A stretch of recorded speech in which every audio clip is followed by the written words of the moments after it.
Since the dawn of theater in ancient Greece, it was common for men to play women's roles, with the tradition continuing through Shakespearean times, and even more recently, in single-gendered boarding schools and colleges for roles to be played by those of the opposite sex.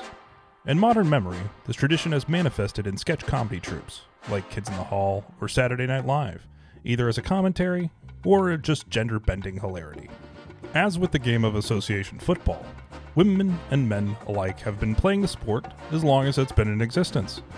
However, like most of women's rights, their progress subdued in the favor of a male-dominated society. Although in the latter half of the 20th century, and through the beginning of the 21st, the ascendancy of the women's game has begot a fruitful enterprise, with equal provisioning being provided in the last few years by the biggest clubs in the world and their international team counterparts. It is with this procession of history that a plucky sketch performer, formed in the primordial world of Nickelodeon's All That series, which featured SNL mainstay Kenan Thompson and birthed Good Burger on the world, was unleashed into her own might, after additional years of her own run on The Amanda Show, making the jump to major feature films. It was there that Amanda Bynes found great commercial success after years of honing her comedic sensibility, through a plot that combined the beautiful game with a modern high school retelling of Shakespeare's Twelfth Night.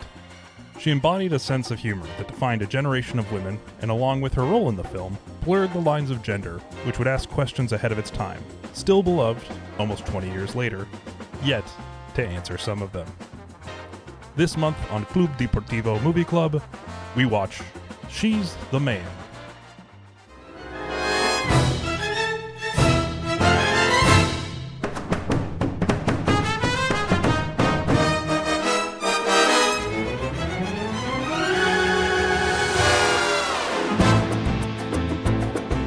Club Deportivo Movie Club. Come and join our movie club, where Cesar and Drew have fun. Club Deportivo Movie Club. Welcome to Club Deportivo Movie Club. Yes, I am your host, Drew Steck. Joining me, as always, soccer journalist Cesar Hernandez. How you doing, buddy? Doing well. An intro so good that it almost played twice right there. It almost played twice. I think people do just rewind and re-listen to the intro multiple times because that song is a banger. I think it's grown on all of us. I played it for us the first time and everybody's like, yeah. And then within a few days, anybody who Tony, Chiba, you came back and like, yeah, that song's actually pretty fun. It's the name of the pod too, right? It's like Club Deportivo Movie Club. You're like, well, it's silly. We have to keep it. Like that kind of it's so dumb. It's so dumb, but it's so fun. And that is generally the theme of this show. We are here to be dumb. We are here to have fun, but we're also here to maybe teach you a couple things you didn't know. But it's like having a spoonful of sugar with your medicine. It all just tastes like candy. That's what we're here to do on a Friday. Thank you for being with us and joining us for the first two episodes.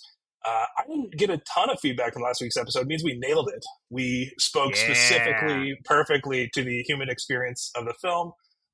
Most people actually said we just nailed it head on.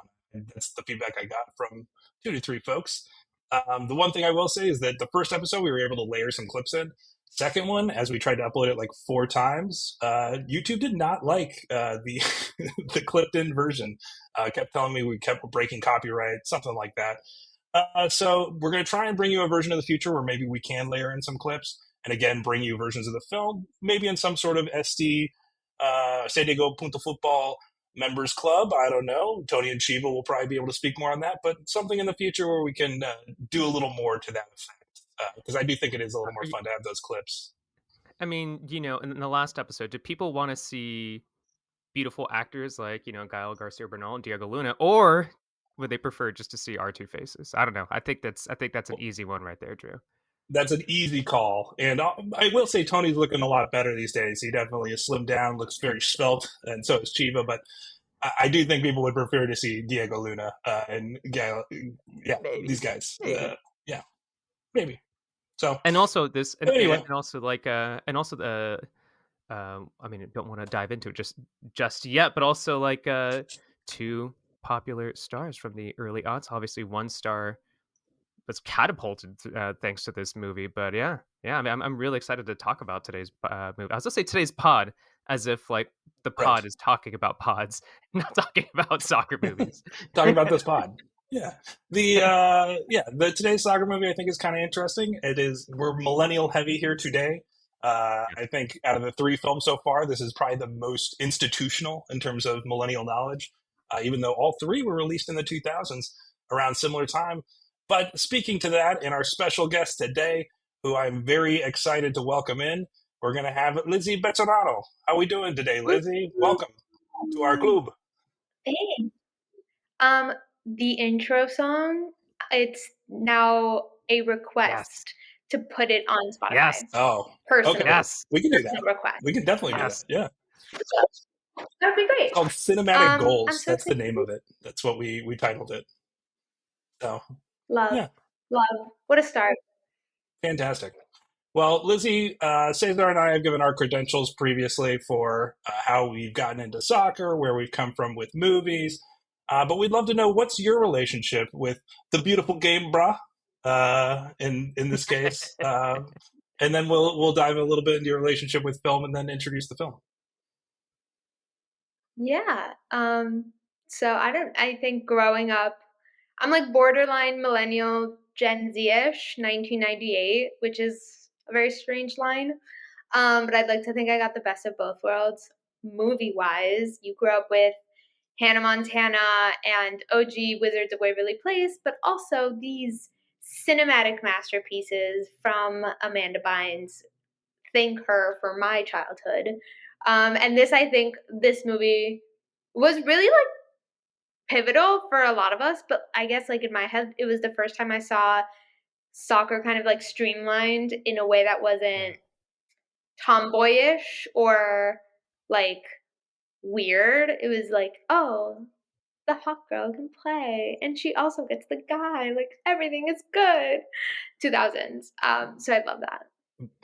It is one of those things where I'd say generally this movie has a lot of different aspects to it, but it's one of those where it really does embody, I think, a sports movie in the sense that the key plot does revolve around soccer. I think it is you can't tell the story without using soccer, and I do think that's there. So growing up, how did you feel about getting into the game? Did you play as a kid? Did you do that? And then in terms of like watching movies, just a movie fan, or has there ever been anything more with movies for you in terms of like Touchstone, or what would you say like is your favorite movie besides this movie?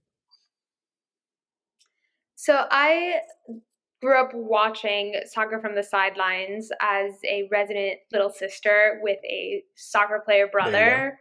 My weekends really were made up of that kind of like lawn chair that unfolds in the sideline, and you just have to sit there. I traveled around all of Florida following my brother. I finally started playing.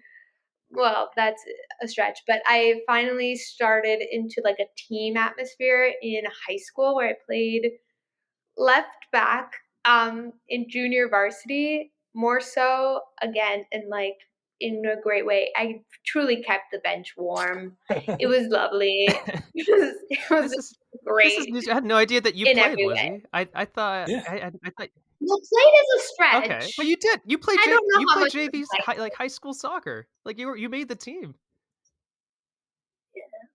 But like few people were. I think like one girl was cut from tryouts. Like truly, like the good ones made varsity. Then like I think they felt bad, and I wasn't not athletic. Like I could run, so I ran, and I kind of gave it my all, and that I wasn't afraid of the ball. That's about it. Did they cut the team, and then you had to eventually try out for the boys' team? You know, I could have turned into my brother. We don't look enough alike, but I could have turned There into you my go. brother. Chose not to. Instead, I chose to become a soccer writer. So Hey, there you go. I went this way. She went that way. The love for the game is definitely there. We don't know what happens to her after the film. Maybe that's where she ends up too. You know, right? We never Exactly. know. But Yeah, maybe she's at ESPN. we don't know. Maybe. What's your favorite movie you'd say besides this movie, just in terms of a touch of your sensibility of what you like out of movies? Honestly, The Post. Okay. Yeah. It's I'm like a really big history nerd, Totally. and having studied journalism in DC, it just kind of encompasses everything in my life. And so I know it's not necessarily like sports, but it is just so pivotal in so many different ways to the industry today that I can watch that movie a million different times and cry every time. It's a great movie. Wow. It's incredible directing. Some of the shots in that movie are also just like tell the story without anybody talking. Really great movie. And if you've never watched The Post, give it a watch. And still pretty recent, but honestly something that I think speaks to journalism at its core and is really a just honest telling of something that we've all read the story kind of. If you have any depth in American politics or history, you know about it. But it plays kind of like a sports movie in that it builds, kind of to a bigger and bigger thing, to like that final goal or that releasing of the story, which kind of feels like a big game or a big hype up where you set the characters, the stakes, and all that kind of stuff. So I like that a lot. That's a great choice. So real quick, I feel like I just learned Cesar. so much about Lizzy right there. I like even like for those who don't know, like I like work pretty closely with her. We like spent like 4 days in Guadalajara recently for some work. Like I felt like over those last like 5 minutes, I was like, oh wow, left back. I didn't know. Oh, what the Post? I didn't know about that. Well, usually we are discussing like everything under the sun, because we start the way Cesar and I's conversations go are always, I love them. We can start at one point and then our tangents kind of like branch into like existential conversations that always end up talking about sports somehow, but then like merge into life. They're fascinating. I love them, but we like, I don't know. I think we always just branch so much. I guess it's just more chaotic, and like I just never bothered to ask. Like, hey, did you play high school soccer? It's okay. I forgive you. Hey, that's what we do on this podcast. We learn new things about everybody. I would say it's my skills as an interviewer, but I really do think that it's just Lizzy being awesome and being here today to help us break this down. And a movie that we all have come to love, I think. We'll find out what Cesar's feeling is on this.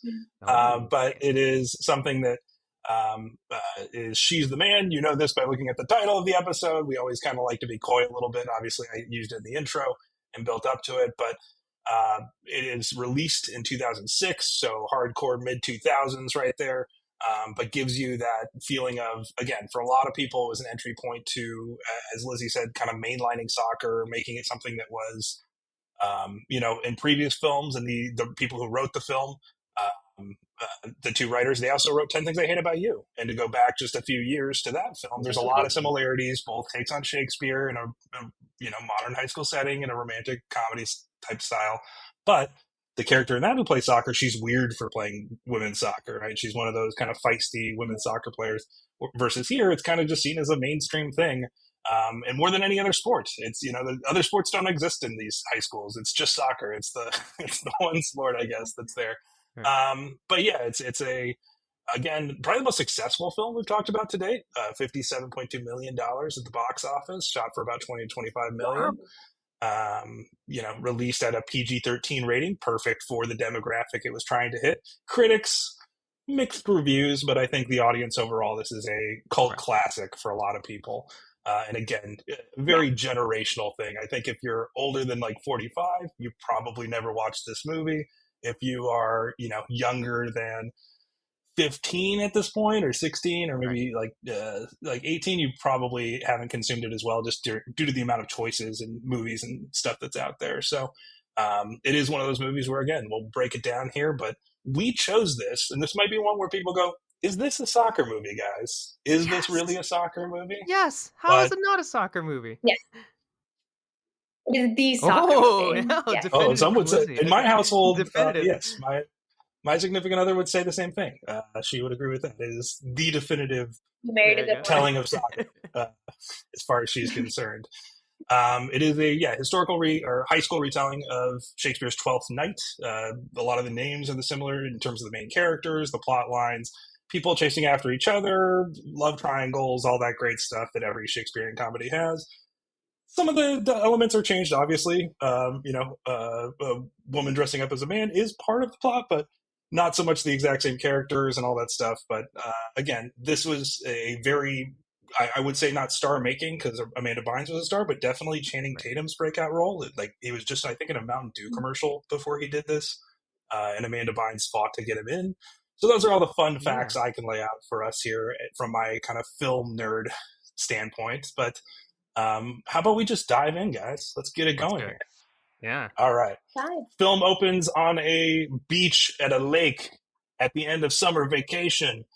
We've all been there, right? The summer kind of Sunday scaries, summer scaries. No. I wish I was invited to those parties. No, I was not. Never had a bonfire on the beach, Cesar? I wish I was invited to those cool parties. Not me with the stereotypical teen beach party, girls bikinis, shirtless bros. I was probably playing definitely soccer not at off that on cool the of a side. party. Yeah, no, Right. not at all. How about you, Lizzy? You ever been to a party like this? You ever lived these lived experiences? Not in high school, no. In college. There you go. That's a great point. It did But not It did feel a little more Yes. collegey than but maybe yeah. yeah. They kind of blur the line. It's clearly high school in some ways. What's up, balloons for our YouTube listeners? Oh, Yeah, sure. too much hand For motions sure. going on here. Celebrating summer. Waving my Great hands around vibes. too much. I'm learning Italian. My hands are going everywhere. This movie is weird because it does blur the lines between like high school and college a bit. They're Yes, at like it does. boarding schools that feel like colleges, and for the interplay and the characters, they kind of have to do this. But it blurs that line, especially, and this was the one point that Amanda Bynes had with the producers was they thought Channing Tatum looked too old, and she's like, he's fine. Girls will think he's hot, and he's hilarious, and also has the right sensibilities for the role. And I think he nailed it. But it is interesting because he is like markedly older, so it's always that thing where like high schoolers in TV shows and movies are always like 26-year-olds playing like 17, 16-year-olds. One Tree Hill, a lot of shows like that, right? Yeah. That have that same kind of vibe, and then eventually they either age them up or whatever. But definitely the case here. So it felt like kind of a high school college party, having fun. They weren't openly drinking, I guess, but playing beach soccer. You get a sense for like Amanda Bynes' character is a pretty good soccer player. And honestly, it's not that she actually made it look pretty good on a beach. Even She did.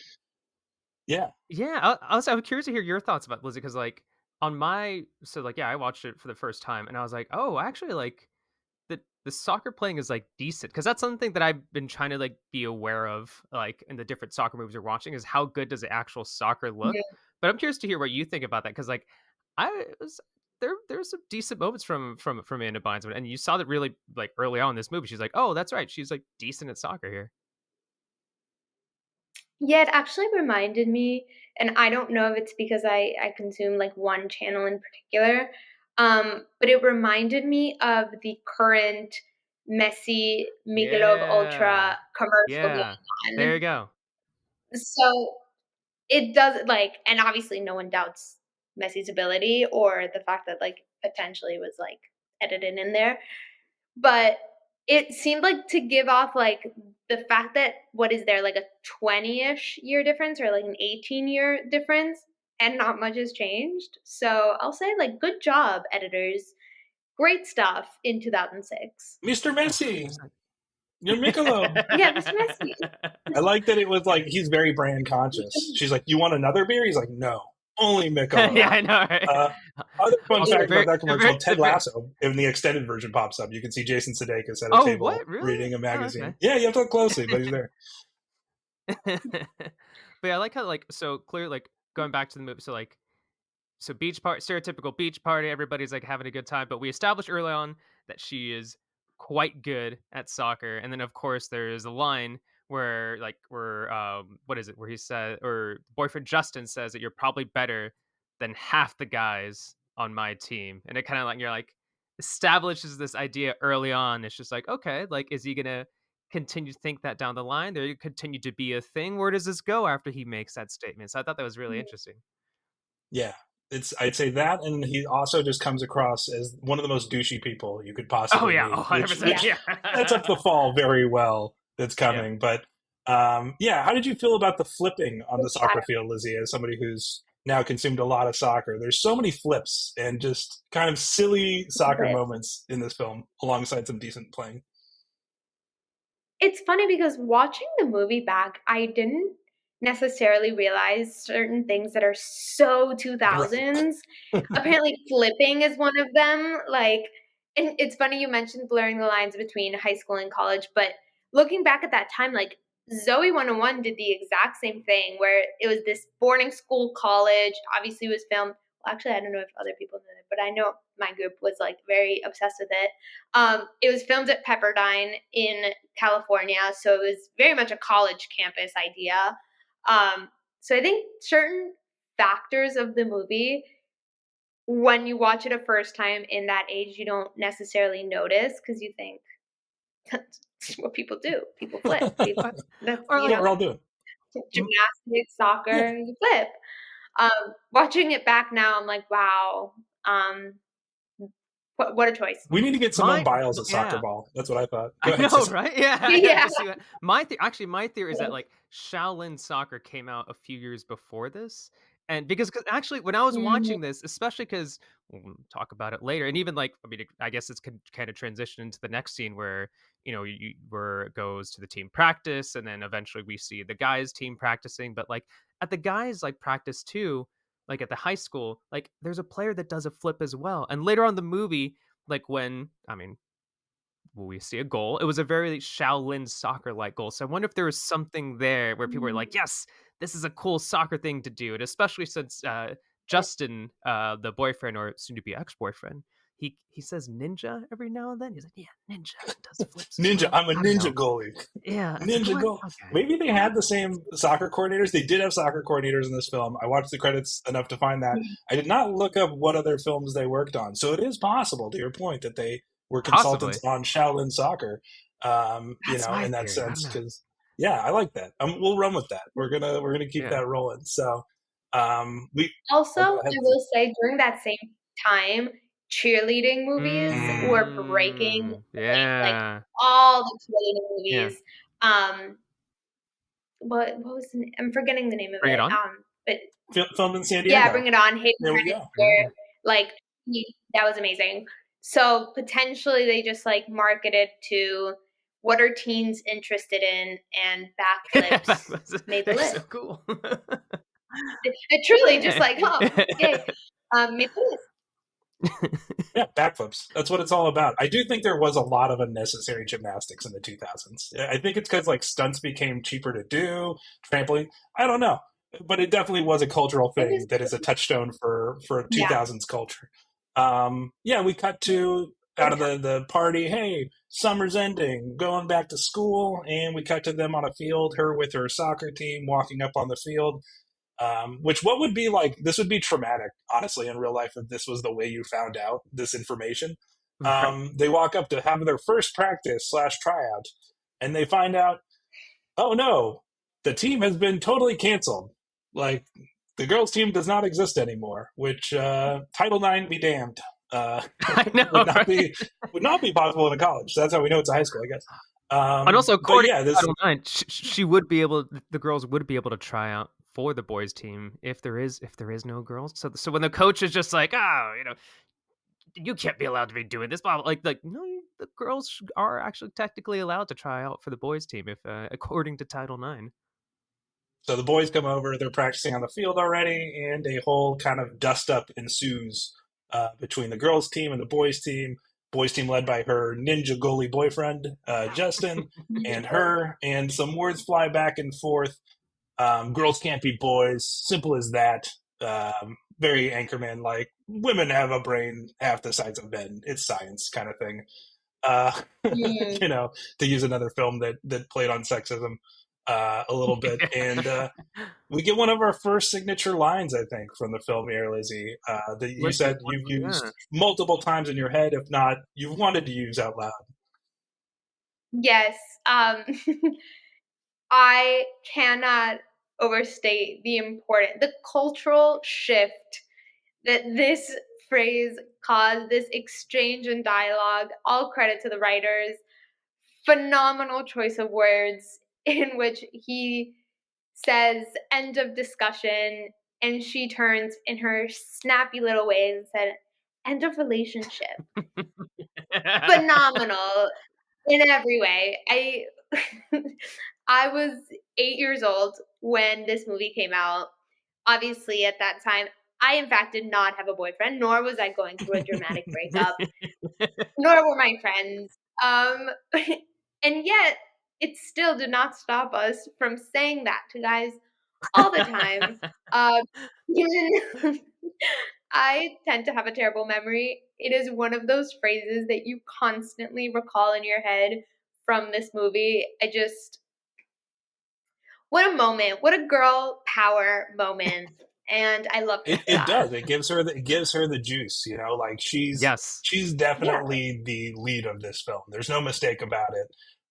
You know, and other, I think if you didn't have Amanda Bynes, you wouldn't be able to do this movie, period. Like, I think Yes. just generally, but she proves that, like, she will be the one delivering the best lines. That one there's even like the ooze after it. And I would say generally it was one of those where I'm sure your parents, you know, at that age probably were like, end of discussion. And you're like, end of relationship, like under your breath, so you don't you don't end up grounded. I mean, we'll talk about I it love later it. too, but just like she's I like when I started watching the movie, I'm not gonna lie, I had some pretty low expectations. But one of the things that really carried it, sorry, I'm being honest. I'm being honest. I enjoyed a lot. You can't have low expectations on an Amanda Bynes movie. But I was gonna say, She will exceed she them every she time. she did such a good job, and I think that like those It's like amazing. moments like that, like I know she definitely like hit it out of the park. So I was like really impressed with her this movie. I thought she really carried it. But yeah, that was an excellent moment there near the start of the movie. Every choice was And like, intentional. Go ahead, Lizzy. yeah, no, and it's interesting because that moment has still become so pivotal in like a woman's life throughout. And so that's, I guess, why it remains ingrained in our lives, in that a man can pretend one, you're alone, and say things Yeah. like you're better than half the guys in our Right. team, and then in front of his friends lie and pretend to be the big Yep. shot. And obviously there's this idea of like, in our lives and in your everyday life, you don't rise to the occasion, you don't deliver those Hmm. snappy lines. And so the fact that she did is like on behalf of women, just like clapping at her in that moment. So it's transcendent, even though it seems silly because it's a 2006 movie. No, Yeah. right, yeah, it's just It's incredible. very silly, but it's ahead of its time in so many ways. Yes. And I think that Most theme definitely. kind of So carries ahead. throughout. And watching it 18 years later, you're like, this movie should be made now, and nobody's making movies like this that ask these questions. And we've evolved a little bit in terms of discussions on gender and politics and all Yes. that kind of stuff. And obviously, we could use a little bit more, I think, of a lighthearted tone when Hmm. trying to play down, you know, typically masculine, typically feminine things, and giving that middle space, which I think is what this film does so well, is it just kind of Yeah. blurs those lines and asks those questions in a way that it doesn't try and answer them, but it does ask these questions, and again empowers the female sensibility in a way that I don't think I've ever seen repeated in a rom-com in a way that felt like it was from that perspective and that effective of a way. I think that it just disarms you pretty instantly there.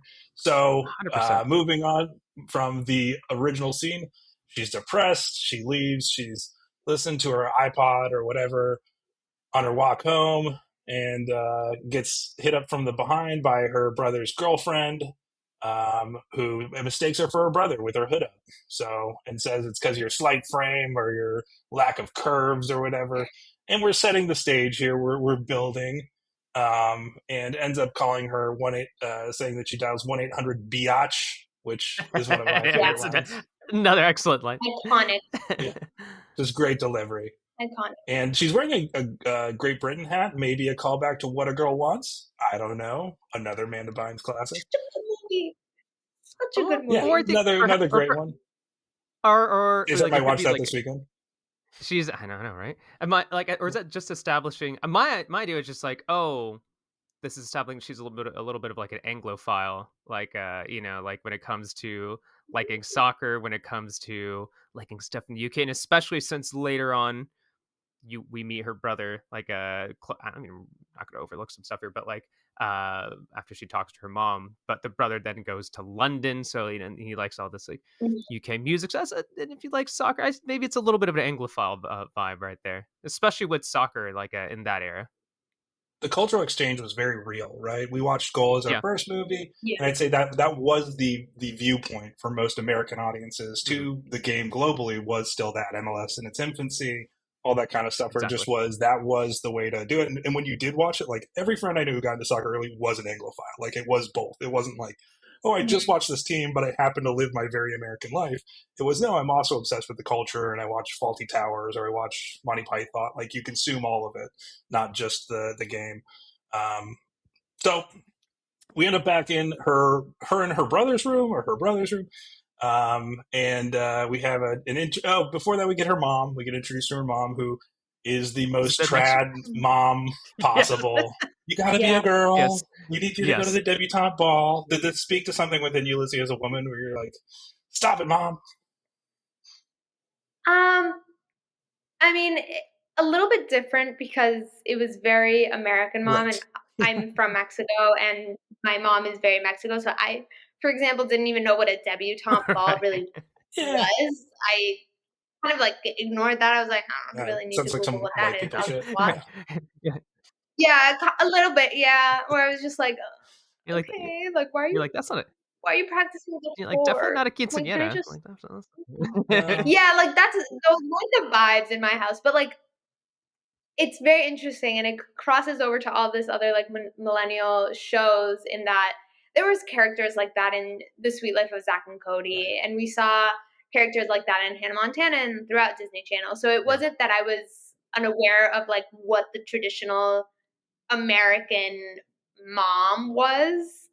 It was just one of those things that you brush off as the like, this is so Hollywood. There's never people like that in real life. It's definitely also not a West Coast or East Coast thing. I would say Northeast maybe, and then like I lived half my life in Southern California, half in the Midwest, and it's definitely more like a Midwest East Coast thing for sure. To like have these more country club societies that are more that, I'd say. But yeah, it's waspy to the core for sure. We've done a good job. It's waspy to the core. Wasps have exported the culture as well as we could have. I'd say, for speaking on behalf of all white people. But yes, which is not a thing. Wait, where in the Midwest are you from? Yeah. Oh, what was that? No, where in the Midwest are you from? Wisconsin. That's where I'm at right now. Drew's currently out. Oh, whoa! Green Bay Packers. She's wearing that. That's a reveal. We didn't even know. We didn't even know she was wearing a Green Bay Packers shirt. I'm wearing my Torito shirt, which is... Oh, nice! We love a cultural exchange. Yes. It's both things. So, and I am very much a Southern Californian. I just was transported here at 8.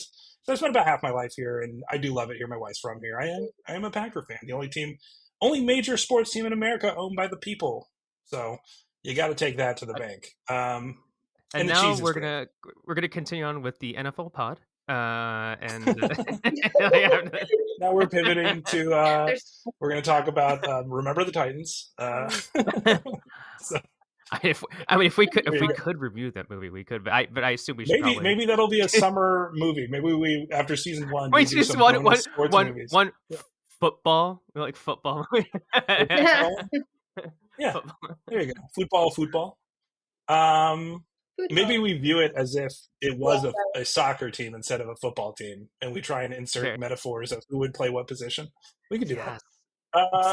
Future episode ideas always coming up. No, it's fun. No, we're in the bedroom. We're with Sebastian and Viola. We are there, and he is not interested in soccer at all, even though he kind of plays, it seems like. He wants to be a musician. He wants to go play music, like Kersey from last month's episode. Is much more interested in music than soccer, and wants to go with his band to England. And hey, tell mom, make something up. I'm out of here, and just kind of leaves out the window. That's the introduction to her brother. We get probably like total of 3 minutes. But he says a really important line though. He says, because she's like, "What are you gonna do?" Like, because she's trying to figure out like, how are you gonna do that? How are you gonna do this? What about school? And then he says, sometimes to chase your dreams, you got to break the rules. Okay, so it's establishing something early on right there. It's huge. We love. I think it's planting the seed, right? And then it's grown a Yes. little bit more by her mom again, where she tells her, "Hey, you and your brother are so alike, and I wish you were a little bit more like a girl. And could you be a girl for 1 minute instead of trying to be a boy? Because I really wish that I had a daughter, and instead of two boys." Is kind of the way her mom makes it feel like. And I think a light goes off of, hey, Mm-hmm. you know what? My brother's going to a brand new school because he was thrown out of the last one. Nobody knows what he looks like. Nobody knows who he is.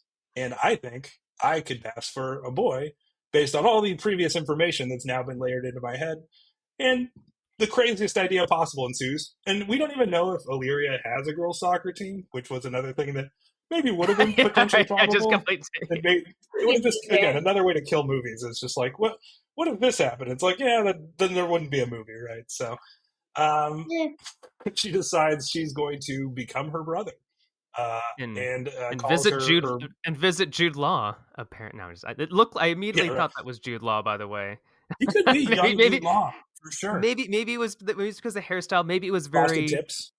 Yeah, bit Beckhamish at the time. Ooh, the frosted tips. Her hairstylist, best friend, ambiguously, maybe straight, maybe not. Doesn't matter. No, he's just there to be one with the girls, be a friend. Again, something that's ahead of its time. Not really asking questions about who and what he is, but he's just a good friend that's there and hanging out. And we get our first fun montage where we get, if it's a 2000s movie, you gotta have a montage, Yes. With the mustache. With mustaches, exactly. with the hairstyle, with a chair, where you spin around in a chair, and you've got the different looks and the different things they're trying to do with the hair and make it make sense. And we eventually land on a look. Go ahead. I'm gonna say really quickly. It's a very, very, very, very minor detail, but I have to dish out a red card here. Oh, dang! I should actually get a physical. You don't have your red card? Ready. No, we talked about it. I should just I will pretend my cell phone is red. So to the person who chose the outfits for this movie, there's a friend in this montage wearing a caution surfs up shirt in the background, like one of the friends, but it's making light of the caution immigrants crossing sign that you see all over Southern California. It's an extremely bizarre choice. I had to pause. I was like, no, they wouldn't use like the caution immigrants like crossing like sign and say caution surfs up. Anywho, that kind of red card. That was definitely a mid 2000s choice. I remember this. There was a lot of like making light of that sign because it is just a bizarre sign, to be honest. Like it is kind of interesting. I've never heard of that sign. It's a border sign. I don't know what you guys are talking about. So in Southern California, because we're close to USA Mexico border over here, there are these signs that say caution crossing, and it is making reference to people who cross the border and therefore might be running past highways and cars. It's a warning so for drivers to be careful. But for some odd reason in this movie, whoever decided to choose this shirt is making light of that situation where it says caution, it's like surfs up, which is indicating it's like, and it had like those immigrant families, but like holding surfboards. I don't know. Anywho, I just had to dish out a little red card. It's like a dad and then a mom and then like kids, and they're all holding hands in a chain. That's what the sign looks like. Yes, and it is a bizarre road sign. The fact that it exists, the fact that like all of it making light that situation. Anywho, I just had to dish out a quick little red card. Whoever chose the outfits. Episode 1 to hear our thoughts about border crossings. Where the podcast is evergreen. But Anywho, sorry. Continue. We can continue. No, but that was a thing. That was totally a thing. You're not wrong. Like that was a thing. There was a lot of like weird art and like bizarre, like not really super like okay things in the mid 2000s that were just like whatever. Man. Like very it's wacky. It's like, is it? Yeah. it's not it's lives. It's people's lives. But anyway, Nope, yeah. red card. Calling the red card. Yeah, okay. Get the guy Yeah. with a shirt out of the background. Get this out of the movie. Yeah, there you go. Yeah, get him out. In a future Lucasfilm version, he'd be rotoscoped out, and they'd put a different alien in his place if it was a Right. Star Wars remaster. Just Jar Jar Binks for whatever reason in the background here. Oh, walking around. The one stylistic note I will note in the montage that's brought up by my wife is the Friends side pony with a hat, very mid 2000s. Oh, the side Lizzy, pony. Lizzy, did you do the side pony with a hat? Of course I did the side pony. Are you kidding? Did you live if you didn't side pony? And the worst part was it looks effortless. Yes. And it looks like it takes literally 3 seconds. It was such a difficult hairstyle if you didn't have the hat. Mind you, they sold that at limited to any woman listening to this, my age, a little bit older, limited to RIP. It may be coming back. Who knows? But anyway, it was so difficult.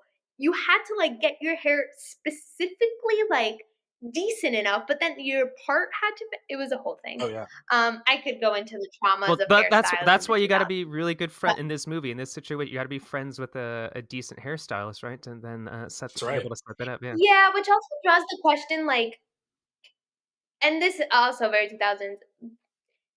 How were they friends? And Yeah, why we just kinda- He were they definitely seems friends? also way older as well. Like, what? Yeah. Yeah, like I would say like mid 20s, but she's what 16. Yeah. Also, if she went to her brother's school, who's going to her school in her place? That's a yellow card for sure. Big plot hole. I think there's a line with her and her mom where she tells her mom, "I'm gonna go visit him at Illyria in something, and like I'll be back in a couple weeks." I think that was what she said, and like so they kind of try and cover up that plot hole a little bit. But I agree. Anyone with the right mind is like, who's going to her classes? Why is she not getting calls from the school? Like, where's your daughter? Right? Yeah. Where's your daughter? But also, if I told my mom, hey, I'm going to go visit my cousin for a couple weeks, I'll be right back at 16, I'd be detained. Yeah, no, that wouldn't work out. Like, she'd be like, what the fuck are you Yeah, talking exactly. about? Yeah. Like, you'll be back by 8 p.m. tonight. Okay. I don't know what you're talking about. Yeah. Yeah, like, again, and something I love about the 2000s is the way these teenagers are so delusional in the freedoms that they had. And you know what? These movies need to issue an apology to all parents everywhere that made us think that was the norm, and that's what we asked for, where they had to ground us and be like, listen, you can't do what Hayden Panettiere is doing and bring it on. You cannot be Amanda Bynes suddenly in What a Girl Wants, going to London and trying to find her dad. You know, certain things, but also yellow card. Yellow card. Not red. Yeah, like not for the movie to be fun, you kind of have to let stuff go, right? Like, does she really look like a boy in there who's gone through puberty? No, definitely prepubescent. But like, hey, that's part of the fun here as we get to see our first look at her version of Sebastian, who does look a lot like her. They did a good job of casting the brother. I think the funny part is the original casting was supposed to be Jesse McCartney. He was supposed to be her brother. He wanted to do it. They couldn't make it work due to scheduling conflicts. Another hard 2000s reference. No, he was the coolest. Yeah. Also, like, he was so after the he's got a beautiful soul. If you know, you know. After transformation's complete, I like that Drew here in the show notes. He wrote, looks like Justin Bieber. Yes. The first thought I had now, viewing it through 20 years later, I was like, oh, yeah, like that's exactly what Bieber looked like when you first saw him. You're like, oh yeah, hey, what's up, guys? Or especially not even just Bieber, maybe it's Kate McKinnon's Bieber on SNL when she's played Bieber. It's so good. But I think she does good gender swap roles whenever she's done it on SNL. But like her Bieber is what reminded me a lot of this, and maybe it was informed by She's the Man, which predated her by probably a decade almost on the show. So that would make sense, but that's where my mind went instantly. What did you guys think when you, obviously Cesar watching it for the first time? How did you feel about her passing as a man? As in, like, would I think it's real? Like, would I actually be convinced in real life, or in this movie specific situation? Within the movie that throws away minor details. How did you feel Right. about just generally her performance? And did you feel like, I think more so, did you feel like it was a different character than her Viola character, who was very much like, Oh, 100%. I was gonna they say, felt like, like two different people? Right. as I mentioned earlier, that like I was actually incredibly impressed by Amanda Bynes in this movie. I actually was like, it was actually like a really good comedic performance, and like even like, I mean, we could, I'm getting a little ahead of myself here as I'm thinking about like how this movie plays out. But like, I'm thinking about the scene where she goes into Illyria, and then she's like, and she's walking through the hallway over to her dorms, and just like her like facial expressions too, just trying to like take it all in. I know it was Mhm. extremely good actually. Like it really, really carried the movie. So I don't know. I think she actually did a pretty decent job here. Yeah. There's also, before she gets out of the car with her 26-year-old best friend, I guess, or one of her Yeah, friends, right, uh, he Yeah. says, "Inside every girl, there's a boy," which is a great line delivery. yeah. And he goes, "Wait, no, that's not right. Never mind." But she walks into Illyria. There's a band playing. Again, things that are actually, it feels like things that, again, 10 things that I hate about you, and this share a few different woven fabrics. That would Right. be another kind of bit that plays over in both movies. There was a vertigo shot, if you're a film fan, when she's in the hallway and she's seeing a men's dorm for the first time, being a woman walking into probably like the stinkiest, worst atmosphere, Axe body spray everywhere. They didn't use it in the movie, but you know it's there. Yeah. You know it's And you Axe. know it's Axe, and you know that it's one of the key flavors there that we all, Chocolate that's just Axe. stuck in our nostrils, like even almost 20 years later, from Listen, growing up in that period. did you say chocolate axe? Is that actually a thing? Yeah, there's chocolate Oh, Yeah. Axe. God. Well, that was the big one in my middle Oh school, my so I'm God. not Oh, sure. Yeah, that's I what I'm glad. believe. I I'm when watching. I'm I'm glad that when I like, started using axe, like when I was young, it was just probably just like standard Deodorant smells, as style. opposed to They're like, as "Yummy a yeah, it cool, it nice." it didn't evolve into the chaos of chocolate axe. But anywho, No, that one, when I remember when that yeah. came out, it was like a thing, and you were just like, "Yeah," they're like, "I smell like chocolate. Ladies love it. Ladies love chocolate." Yeah. Boys, stupid. Still stupid as men, but even more stupid as boys.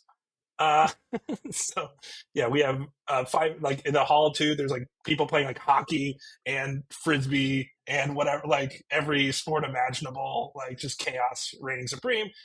She muscles her way to the door. She gets inside her room, and what's there but a shirtless Channing Tatum? Every woman's dream. There you go.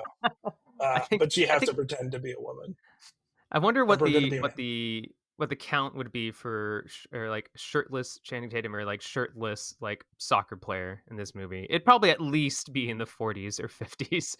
Yes, like, Yeah. they knew their audience. They knew what they were doing. yeah. Yeah, they knew what they were Yeah. doing.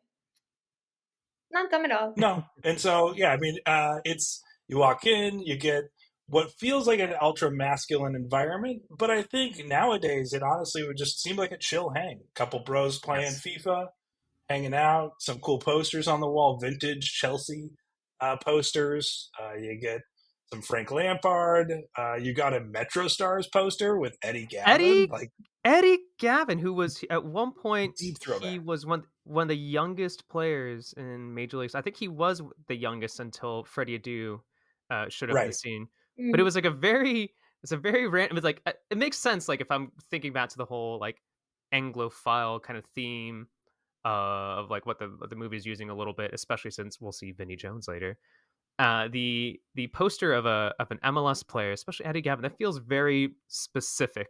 So I They was had to surprised clear to it. see that one there. So I'm guessing it had to do with Yeah, clearance and stuff, but like yeah, you could have put Donovan there. You could have put a few people there for sure that would have made sense. But Gavin was probably like the hot, like, oh, this is yeah. cool to put there.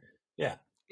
They're like he's a young kid. He's the next big American star. Which sorry, . Eddie Gavin. That didn't Yeah, that Yeah, I didn't know, pan Sorry. out. right? But, yeah. Yeah.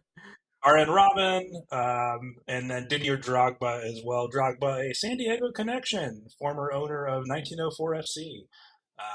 Yeah, that whatever moment Hmm. that I had in think. the sun. Ooh, that was Demba Ba actually. Oh, Demba, never mind. Drogba and Yeah. Demba Ba, both Chelsea players, totally They're- confused by me. That's my bad. Yeah.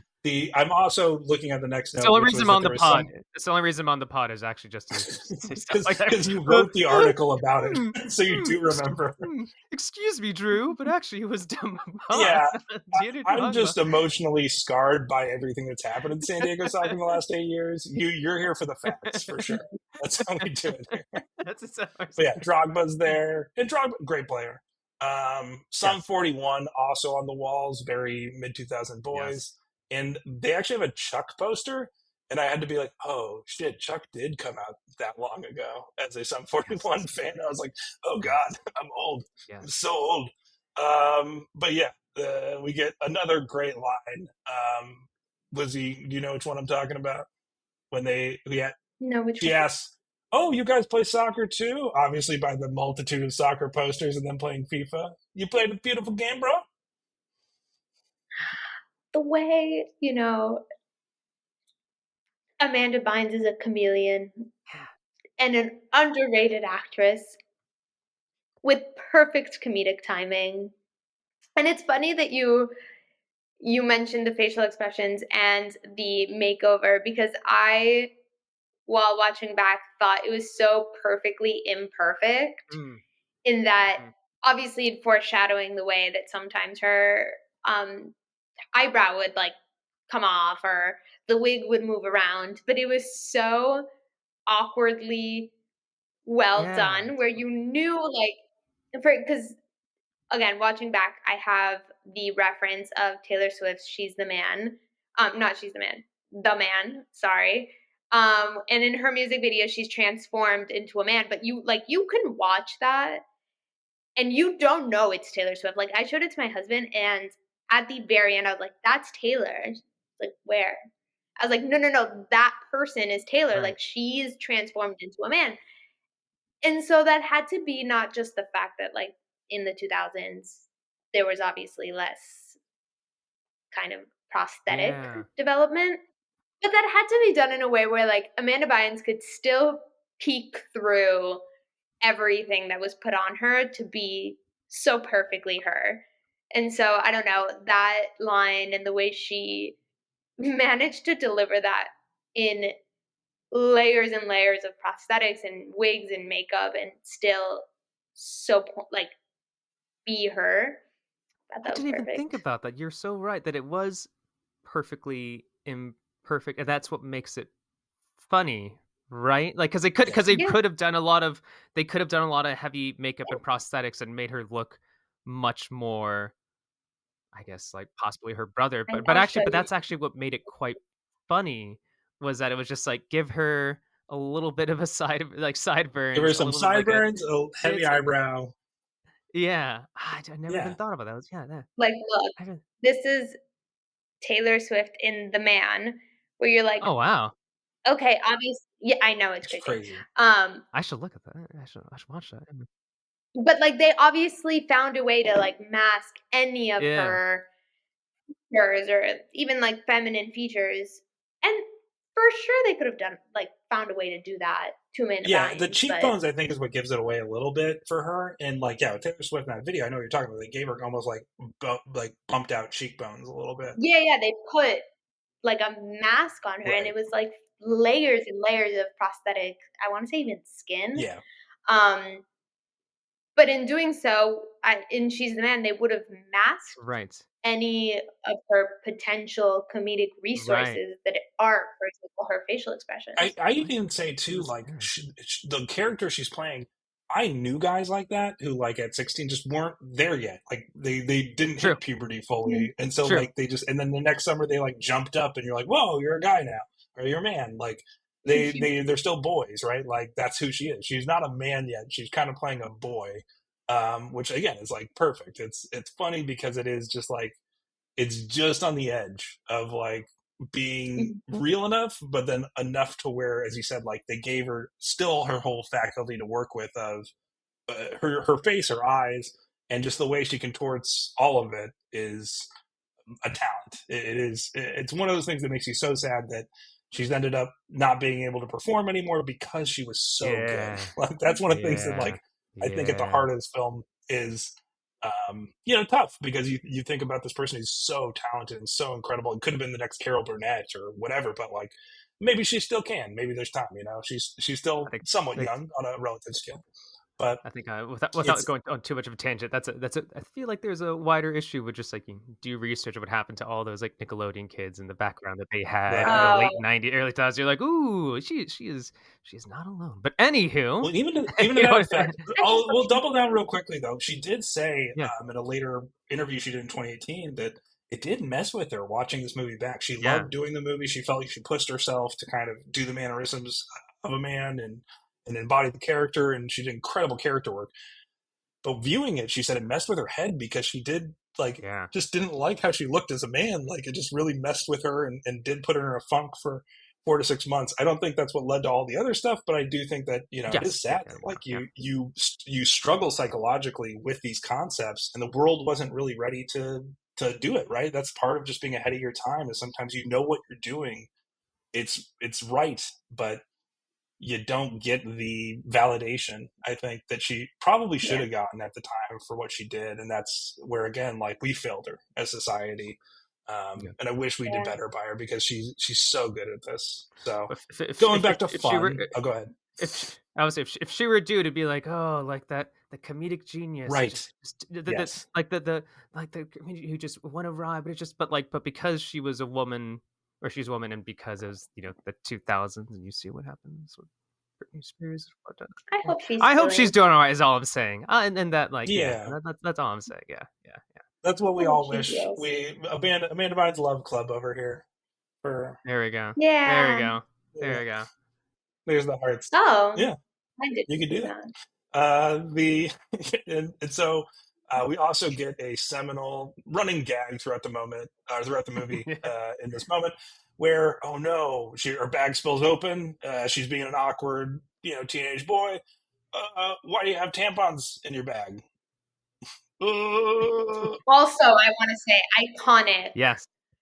Not only did she destigmatize tampons, but the way that literally I've seen people in a very oddly non-ironic way do that is, I think it got to a point where, like, my brother even did that once because he used to get like chronic nosebleeds, and it wasn't even like one of my suggestions. Like, just again, so ahead of its time.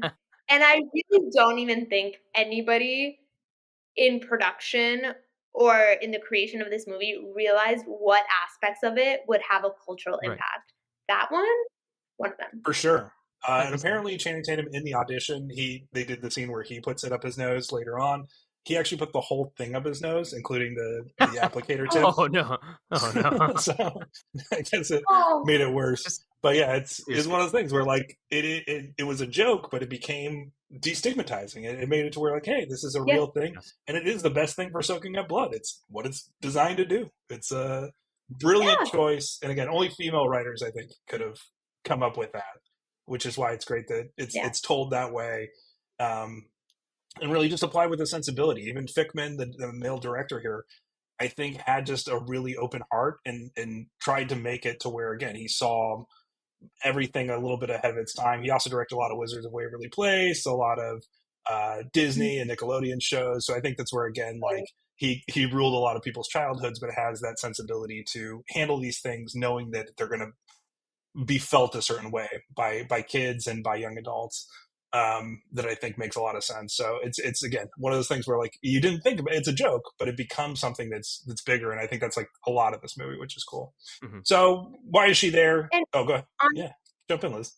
No, you mentioned in the beginning that there's a lot of these conversations, and this movie asks a lot of questions that were ahead of its time and not necessarily answering them. But something that I now look back and appreciate is the way all of these conversations and questions that are being asked are done so in a comedic way and lighthearted way. I think more often than not today, when we have these types of conversations, they are taken in a very serious and drastic manner. And it's quite polarizing in that sense because they're taken to an extreme, and it's naturally quite a sensitive topic. But this movie brings to light all these conversations that at heart could be so lighthearted and okay to talk about. So I don't know, I really appreciated that aspect of Yeah. it all, you said, why aren't movies created like that today? And I think that's why, because everything to this extent is seen from a serious People are lens. afraid. I think that's part of it. I think people Yeah. are afraid to make stances, and I think that people just assume that you're doing it for the wrong intentions or don't want to give you the benefit of the doubt that I think was still given then to the point of your surf's danger, uh, Yeah. surf crossing t-shirt. Like swings and misses were Yeah. made at the same era, correct? Yeah, Like I know. there was some wild Yeah, swings Yes. and yeah. misses, Yes. but also But you get stuff that like was a this major point, where right? it connects. Right, and so there's definitely stuff in the mid 2000s where you're like that was horrendous and aged horribly, and this is one of the things that didn't. I think to a certain degree, like this has lived on because of the intent when they were making it. Their hearts were pure in terms of like what they wanted to do, the story they wanted to tell, how they wanted to handle it. And I think that that's just so difficult to do now because people just don't want to give you that benefit of the doubt. And I think that's what's Yeah. sad is that we gotta, I think, figure out how to do that because it's become almost locks you up. It makes you to where you can't tell certain stories because you have to approach it with a completely serious bent, and people just aren't going to give you the time to do that. Versus the way this movie does it, where it just disarms you, and it pulls a lot of that away so that it Yeah. creates space where they can again raise these questions and have you ponder, how do I feel about this? Where am I at with this? But generally it's just so funny. Like Yeah.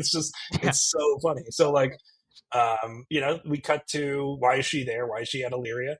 To play soccer. We go to the first practice / the tryouts, and we have a couple impeccable pieces of casting. Obviously Channing Tatum, Amanda Bynes. Without her the movie doesn't work. And Vinnie Jones as the coach. If you're gonna just do any soccer movie, one of the criteria that we'll probably find on this podcast moving forward is that Vinnie Jones should be a core proponent of that. He's And clearly a especially, the thing is, it's yeah, funny because like I don't actually know him as a soccer player. I only know him as like the right, like an actor. the aggressive, like stereotypical, bald headed Brit, and like in a number of these like soccer movies, and he is continuing to follow through with that, at least in this movie. Heavy Chelsea presence. I wonder if somebody here was a Chelsea fan because, again, former Chelsea, Leeds Yes, United, Yeah. Sheffield yeah, United has player. yes, Um, but he, again, embodies soccer hooliganism in Green Street, which we'll cover at some point. He is, clearly he was in Eurotrip as like the Manchester United guy. Like he just pops up in these movies, right, as like the guy. And is just definitely picture perfect to that character because he knows what he's doing. He knows who he's playing, and he's lived those experiences. So he's like the perfect guy to put there.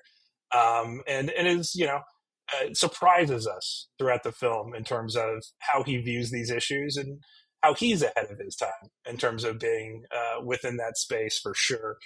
Um, we get her trying out. She makes the second string. Not surprisingly, I'd say in some ways, like obviously there's been this debate. I've always loved the idea of like in a city, let's say in San Diego now, when we had Loyal, it would have been really cool to have like a mixed exhibition game between like Loyal and Wave where they pick teams or like Alex Morgan and say, Alejandro Guido pick teams, and then they have just mixed, some female players, some male players in each team, and they play an exhibition game. I always thought that would be like a fun concept. Maybe they could do that with SDFC at some point. I mean, you could do that with EA But Sports, EA right, Sports 24, 25. Yeah, like you Yeah. they can. There you definitely do. go. Yeah, yeah. Ultimate Team, It, put it all together. yeah, And so I do think there's something to that. I think the play styles are a little bit different, obviously, if you watch NWSL versus watching MLS, but it's one of those great sports where like there isn't a rim that's too high for people to jump to. There isn't a goal. The goal's the same size. The ball's the same size, versus a lot of other sports where they discount or change. The volleyball, even is a little bit different, men's versus women's, things like that. But soccer is one of those where it's equal. The field's the same size, yeah. everything's the same. And I do think that's one of the things that speaks to hopefully the equality of the sport, the culture within the sport. I think has grown in those aspects, but the underpinnings have always been there. But Tell that to it's Vinnie one of those things Jones where though, who tell that to Vinnie it's her Jones, who's second done. string. Yeah, Yeah, yeah. but maybe she's not up to the pace of player. The difference is right. Maybe it's just a different Yeah. game. It is more physical in that sense. Obviously, upper body strength genetically is a little bit different. The way those things work, but and within the world of the film, it gives us a nice narrative for her to build forward and overcome the challenges put forward. Lizzy, how do you just generally feel about the soccer differences in this movie between men and women? To give us a moment to stand on our little soapboxes about that, I guess. Yeah, I thought it was really interesting. The scene where she makes second string, I guess, looking at it now, looking at it as a child, you kind of just see the movie for what it is. But looking at it now, it's such a metaphor for having to reach the same point as men, doing so with 100 layers of challenges. Like, you are looking at this girl who, one, has to hide her identity and the mental component that forces. Two, she's wearing prosthetics and wigs and whatever to even be able to stand there. So she already went through several speed bumps to reach the same door that man was eased into. So obviously that was interesting. And then making second string is this idea of in order to be as qualified, you need to work 300 times as hard, no matter what. Even in this sport that exudes equality in that it's the same goal, it's the same field, it's the exact same ball. Even in its equal ways, you still, no matter how talented you are, no matter how qualified you are, no matter what your credentials are, you will always have to work 10 million times as hard to reach the same level, or even just the same door as a average person or average man.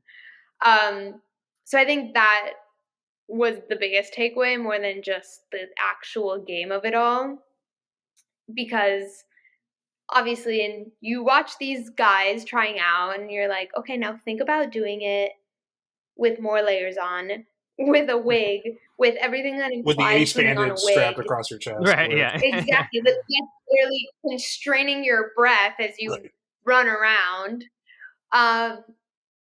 So I don't know. I don't know if it's just the fact that I've grown up, or that it's the society that we've been in today, or the fact that I'm in a kind of men-dominated industry, but that's what I watch now, unfortunately. Yeah. No, I think But to be fair, it is excellent point. even in men's sports movies, this you're in the second string, you got to work your way up. It is like a sports movie trope in some ways, but I agree. But and even to the point of she's a boy, she's not a man. Some of these guys are definitely they're 25 in the movie.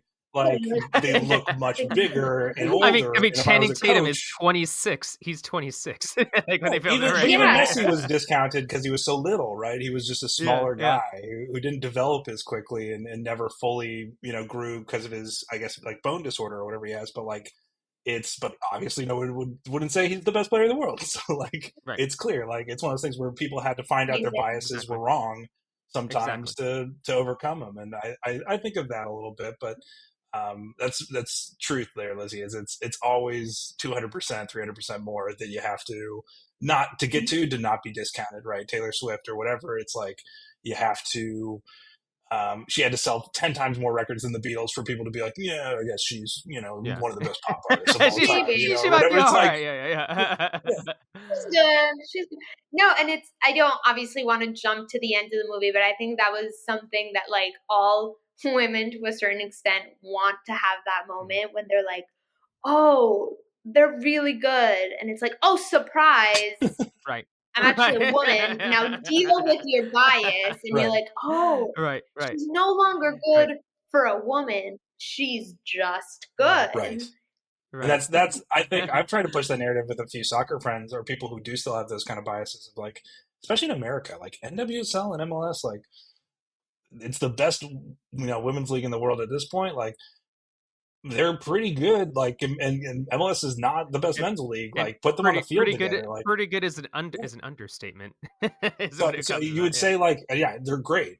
That's the thing is So, and I've had people laugh at me saying oh yeah, I would love to see that game just to see the differences in style of play or how it matches up and what it looks like. But I don't see a world where like they're dropping, the ball at all. I see it more so in terms Right. of like how are they reading each other and passing lanes and that kind of stuff. I think would be very interesting. So for me, I've just always been curious about that. And I wish we could get more exposure to that because I do think it's one of those games where it is just a little bit more equal. What does that look like? We played on I think all of us maybe as adults have played on some sort of a co-ed, situation. When I play street soccer, it's, we don't care like if you're 5 years old or a boy or a girl or whatever, like come out and play. Like we, we welcome everybody. That's the whole Right. point of it. So, we move from practice, we move from her making second string, we give us a little narrative to overcome. And another piece of impeccable casting. This man is everywhere in the mid 2000s. David Cross Tobias as the Funke. headmaster. Tobias Funke, the never nude himself, is there, and she gets called out of practice. Hey, oh no, I caught you. And then she has a lot of these moments where she thinks she's nailed, and they found out what's going on, right? And it's a nice little kind of red herring, if you will, for the end of the film, but So she cute. ends up having to go to see the headmaster, and he has some of the funniest and best scenes, I think, in the movie with her just interplaying two comedic talents at the height of their powers going I against mean, each other here. it's just David Cross playing Tobias Funke, and that's just what Right. everybody wanted of David Cross at that point after what he was doing in Arrested Development. So yeah, that was he killed it, like with that character in the movie. Lizzie, do you enjoy the awkward humor that I think David Cross excels at? I think he is one of the masters of Oh yeah. just creating that space, and I think Amanda Bynes also. I think both of them are just great at that, like sitting in that awkward moment and marinating in it. How do you love those scenes? No, it's so interesting watching it because it used to make me feel uncomfortable. Like it was so Yeah, as a good kid, you were just like, that Yeah, you ooh. watching yeah, it from yeah. home is like, and it got to a certain point where I would have to skip those scenes because I would feel so uncomfortable. Where I'm like, oh my god, I can't. Like, please, like, move on. Which is, you're doing an impeccable job if you make me feel Yeah. uncomfortable. Like the other dimension. Like I'm watching this on my screen. I could shut it off and it's over. Yet I feel the consequences. Geniuses.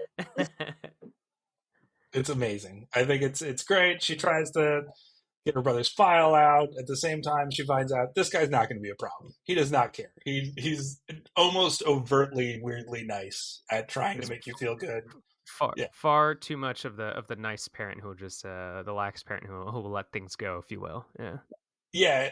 You feel like, oh, he's going to be the guy who figures it out, and then you find out very quickly like this guy does not. No. He doesn't even want to Yeah. figure it out if that's what's going on. So yeah, it's very funny to have him as the headmaster there. And then we get a funny little meet cute after that, where she walks out of his office and she runs into the female co-lead of the film, or the second chair, if you will, in terms of a female presence in the film, Olivia, who creates a love triangle future on, but she runs into her and has a nice little moment where she's just being earnest. And I think if any boy was like this, I tried to be sensitive when I was younger, and I found out that got you much further with women than being a dick. So I think in that sense that's what's really real here is she says cute Yeah. shoes, and she's trying to be a guy, but at the same time she's just trying to be nice, right? She's just trying to help her pick up her papers that she dropped as she knocked her over. And that's Also, so I think begins too, right here, me writing down notes. I'm like, okay, so Olivia, okay, and then they're gonna be involved with this is that. where you're This like is me, too like many this characters. is We're when I adding start to characters. like this is not a love triangle. You've It's a got a love whiteboard like out. a love like octagon. Yes, exactly. Yeah, it's a whiteboard. I'm just like, yeah, Octagon. okay, that Whiteboard with person. magnets. You're moving them around. Yeah, exactly. Yeah. So there's that, and then we get thrown into the if there's a movie made in the mid 2000s slash a rom com, and there's not a dream sequence, what are we doing here? So she's in a dream sequence. We wake up. She's wearing a dress and her makeup, and she's trying to run down the field. To your point, Lizzie, before, of like a metaphor, obviously, for all of that. I think in what is the dirtiest soccer match I've ever seen played, where everyone's just covered in mud and dirt. We got Yeah.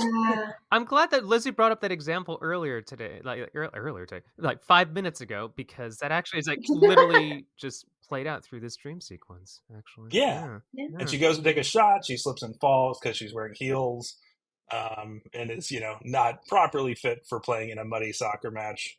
I think it's obviously something that I'm sure a lot of people have had dreams like this, for whatever their analogy is for this kind of situation.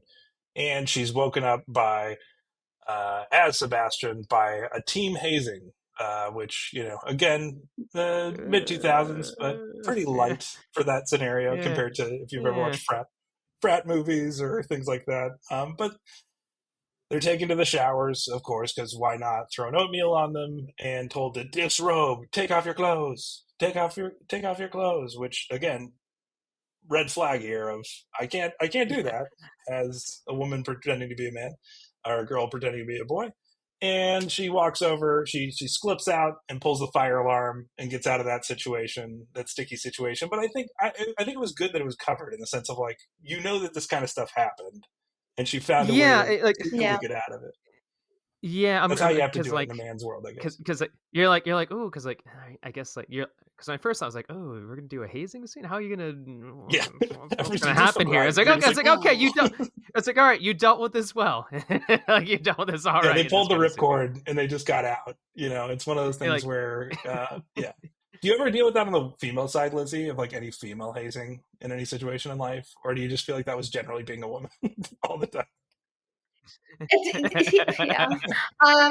No, I mean, I went through the Greek process, but I must emphasize the fact that I went to school at GW where Greek life is like not a thing. Right. Like it's 10% of the school. So our hazing, like I had friends who went to school at like University of Yeah. Indiana Yeah. or UMich, and they would tell me about their situations, and I'm like, I need to relax because we had, for example, to watch a scary movie in the dark. Like child's play, That's great. No, really, that's what really it should be. That's what it like should be. that's true. Or it was so silly, and like we had to. It sounds so silly. I also like my brother tried to scare me with hazing in Greek life, but he went to Tufts. It's not much better at Tufts. Like really, none of these situations are bad. But we made bracelets in the dark, listening to like this repetitively like scary song again. it's like Like something from Severance. really Yeah. so silly. I would say life's trials are much more difficult than any Greek hazing I've ever been through. Yes. But watching those movies was scary as a child because you're like, okay, I'm so glad I'm not a I'll tell you. boy. Yeah. I don't Movie moment. want the oatmeal thrown at me. Movie moment for me. One of the scariest I've ever been was on my parents. I was in their house and nobody was home, and I was watching Mhm. 2001: Space Odyssey, and it got to the Oh, end, and solid I was movie. just like, Yes, solid movie, but also slightly terrifying when you're of alone course. in a. That's one of my And it favorite was. I movies. started at like we started this podcast. It was light outside, got to dark outside, and when it's dark and you're in, none of the lights are on because nobody turned the lights on, right? Because it had gone from light to dark, and I'm the only person home, and it's pitch black as you were describing, and just like at the end of that, I was like, and I was just like, just the terror sets in over you. When the terror sets in, like, and your mind is just going like that is, it's weird, but your mind is almost more powerful than anything that can actually scare you. Yeah. In those situations, so I feel that for real. But Well, it is, well, yeah, I went to UC yeah. Santa Cruz because I'm a because I looked up the tops. Like I was just, all right, what are the schools in Santa Cruz? Like in California, I was like, oh, Greek life is non-existent at UCSC. I will become a banana slug because Greek life is non-existent. Not a thing. It's more collectives, man. We don't believe in joining traditionalist groups. We're all about collectives, bro. You're a little too on the nose there, yeah. Yeah, I spent enough time in Santa Barbara and Santa Cruz. I know what's up. So we get out of that and we end up with a pizza parlor plan. We feel like she feels like Ooh. she's not getting enough credibility with the dudes, right? She needs to up her dude game and kind of impress them to make them think Sebastian's one of us, right? He's a guy, right? He needs our respect, because the hazing, she got her way out of that, but she feels like she needs to maybe kind of counteract that a little bit, and comes up with the plan to have her friends from her former school play former love interests, as she goes to the one restaurant that exists in this town, which is a pizza parlor, apparently. Yes, exactly. Like an old school like Pizza Hut style pizza parlor. I want to go to this restaurant, by the way, I know, Cesario's, right? which is one of the characters from the Shakespeare play, so that's what it's named after. But Cesar, we should have started a pizza place called Cesario's, and Could have done it, man. We could Yeah. have done it. Yeah. I don't know. We made a big mistake here. so her friends, one of which is Amanda Crew, who you may know from Silicon Valley and a Silicon couple Valley. other Yeah, shows. does a great job. Yeah, so she's great in this. But she, comes up and is saying, "Oh, hey, Sebastian, I had such a hot time with you last night or last week or whatever. Call me again," or trying to do that. And their other friend, then they cue it to where they've got it all going on, including her 26-year-old friend who's there calling the shots on a radio to make sure that we're cueing this like a runway show. And it really impresses her guy friends. They're like, "Whoa, no way!" And it would work probably on stupid teams, because that's the only way you can win over the approval of these male soccer And to be players. fair, Unfortunately, I do think it's like it's calling out like the fact of these gender roles just being so blatantly still baked in of a lot of things. Yes. Like the commentary is like at a different level when you watch it as an adult than when you were a kid, where you're like, of course that's how they do it. But then like as an adult, you're like, yeah, this is through a different lens. You think that this is a meta commentary in certain ways, cleverly written, I would say, for that. But then it all goes awry when her brother's ex-girlfriend shows up and thinks that she's her brother, and she clearly can't pass for him. Facially, they don't look exactly the same, even though they look very close. Mm. And has to run out, kind of run around, and delivers one of the, I'd say other fun lines where she says, "I see you for what you really are, ugly," which is a fantastic line reading, right, Lizzy? Like, it's another one of those that as a little girl or even a guy, like you just come out of there saying like, Yeah. "Ugly." Ugly. What you really are. Which is no, like you can quote this movie in so many different scenarios in your life. It's phenomenal. That obviously being one of them. I mean, I will say 1-800-BIATCH is better, but what you really are is ugly is also iconic. It's definitely used in the TikToks these days and the Instagram stories as a kind of voiceover line reading. I've seen a few times. And then we go back to the school. We end up with another fun fan favorite character. We're introduced to Eunice, who is a girl wearing headgear, who's just way too excited. Poor Eunice. Someone who used to wear everything. neckgear. There's always a He used to wear Eunice. neckgear. Luckily, not at school, but he used to have braces and a neckgear. He used to wear it. Oh, poor Eunice. Look, Those were real? yeah. Yeah. Oh, yeah. It's a real thing. Lizzy, I used to have to wear that. Luckily, That? yeah. Yeah. That's a real thing. I used to have to wear it. I mean, I had braces, but I didn't have that. Yeah. No, poor Eunice. Yeah. It's to reset your jaw and pull it back. You had I one. feel you, Eunice. I'm so sorry. Cesar's got a. You're with Eunice. Your team Eunice. Oh yeah, I'm 100% team Eunice. I love Eunice. She's a great character. The actress who plays her is also incredible. She does a fantastic job. Lizzie's never gonna look at me ever the same. Oh my god, maybe I should have said. No, I need photographic evidence. No, I truly thought that was a trope of the 2000s, was that hoop. The way I'm sure we'll discuss later, but these like circus fair things, again, not a thing in Florida. I thought also just a thing in movies. These are phenomenal. Eventually, if there's like a Patreon a year from now, I'll be like, join the Patreon and you'll see the tooth mold from Cesar when he was 7 years old.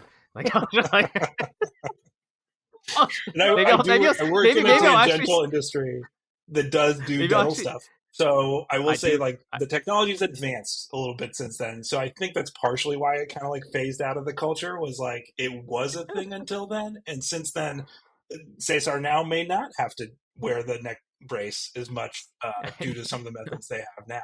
So it is a little different, but yeah, it is funny that like that was kind of, it feels like it's faded out. Like you just don't see it anymore. You don't get Yeah, those that's true. characters, Yeah. but that's where I did think like That- she plays it to perfection in this movie. she does. Oh yeah. Oh, she perfection, does a yeah. good job. Yeah. For sure. Yes. So And then more Phenomenal. Eunice flips. is so More excited. flips. I mean, and then Oh more yeah, flips more later flips. too. Flips with the headgear. Practice. Yeah.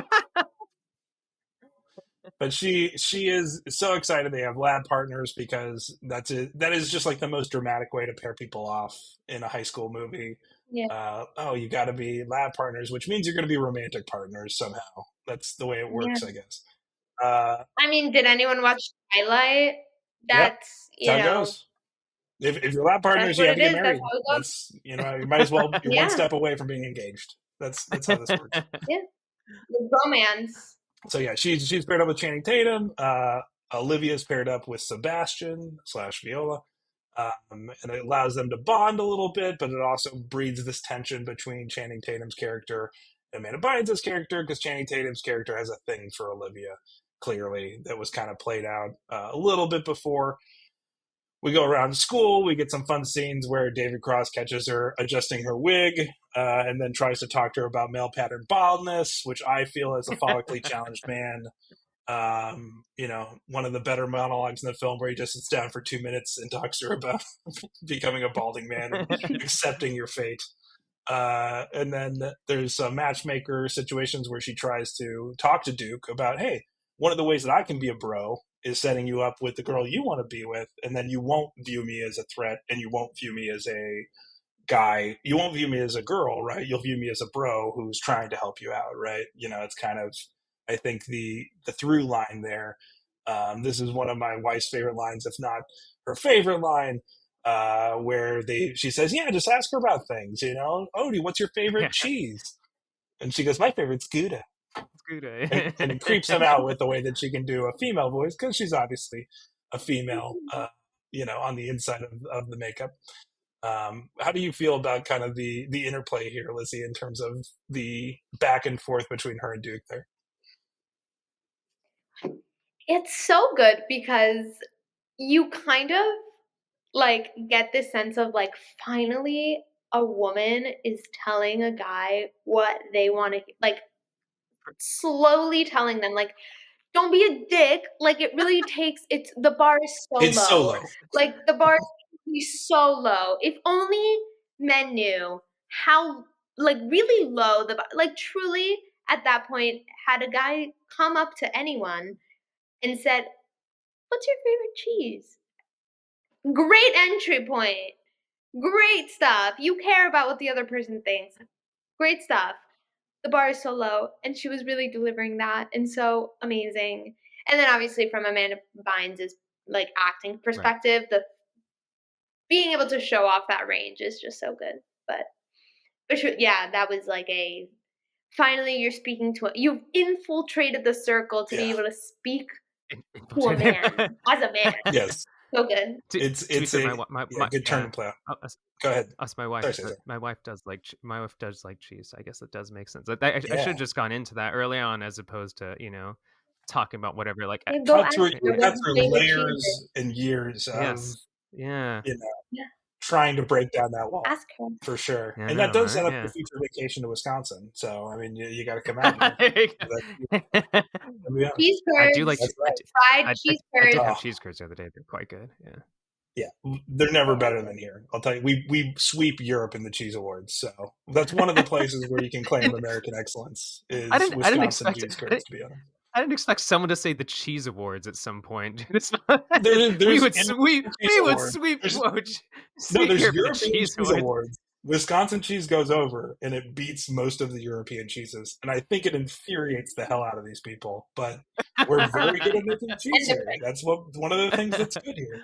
Not great at everything, but very good at cheese. I'll take that one to the bank.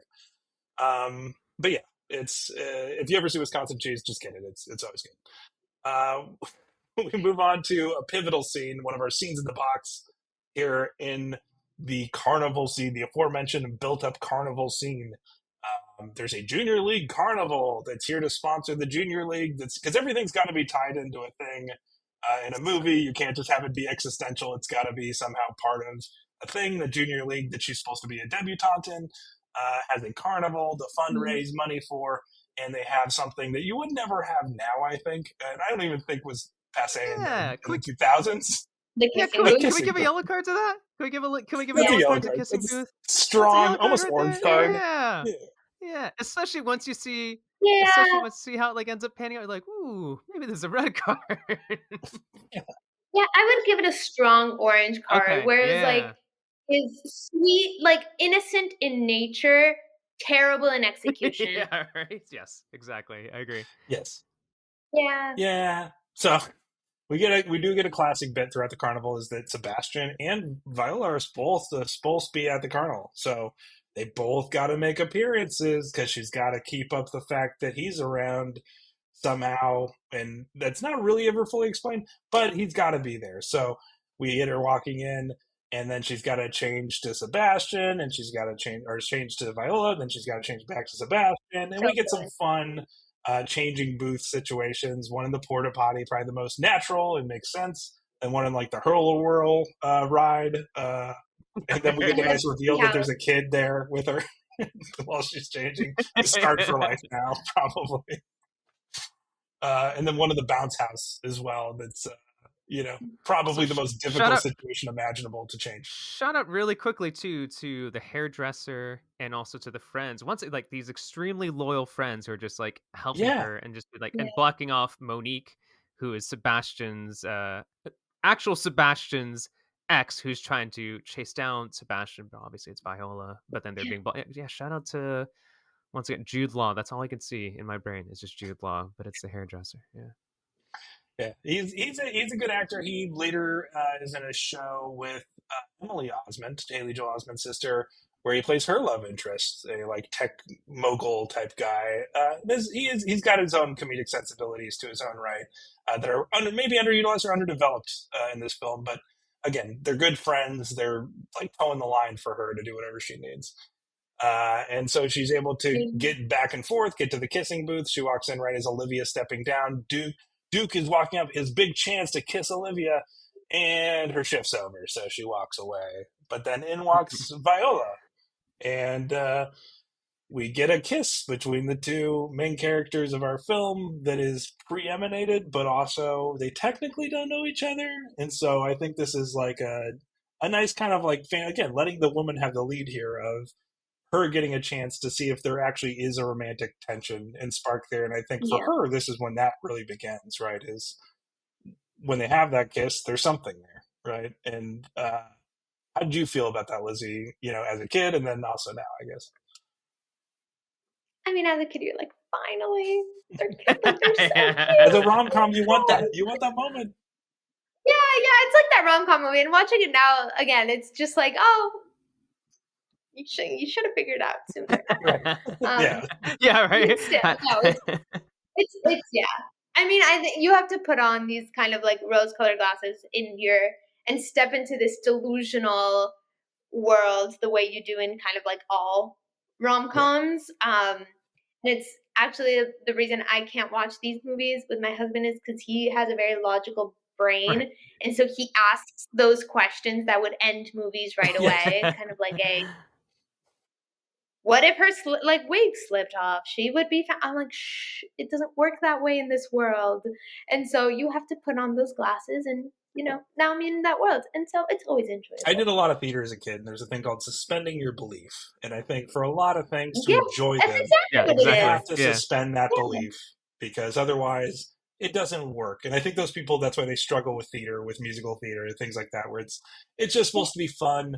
And part of that is going to that part of your brain that just writes off the other part of your brain and says, no, we're not doing that right now. We're just living in this world and we're having fun. And I think that's really what this series of scenes is about. We end up with a brawl, a first brawl. We get a second brawl later, where we have Duke and her ex-boyfriend show up next to each other because she's still in Viola mode. And he gets very protective over her after they kiss, and then we have a nice drag out fight where they break a popcorn machine, And it is, a situation where he ends up getting a bloody nose. So she goes back to the dorm Tampons. as Sebastian, and what happens? He's got a tampon up there, stopping that nosebleed. Love. So again, breaking down gender norms, making it, ahead of its time for sure.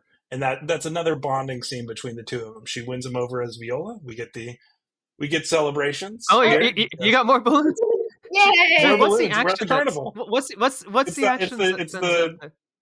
It's just a peace sign on. If you're on an Apple computer, you can get a peace sign here when you towards the camera. I should probably turn those off, but it makes it more fun. To be honest, No, it makes it so It does. much It makes it more whatever. festive more than anything else. We get our second montage, of course, and we get some striker drills. This is where soccer kind of dials into the movie a little bit harder. We build towards our finale. We get her doing some nice running through the ladder drills, and he's trying to, and visually, he is trying to teach her how to kick a volley, which, is like an actual soccer thing that happens in this movie.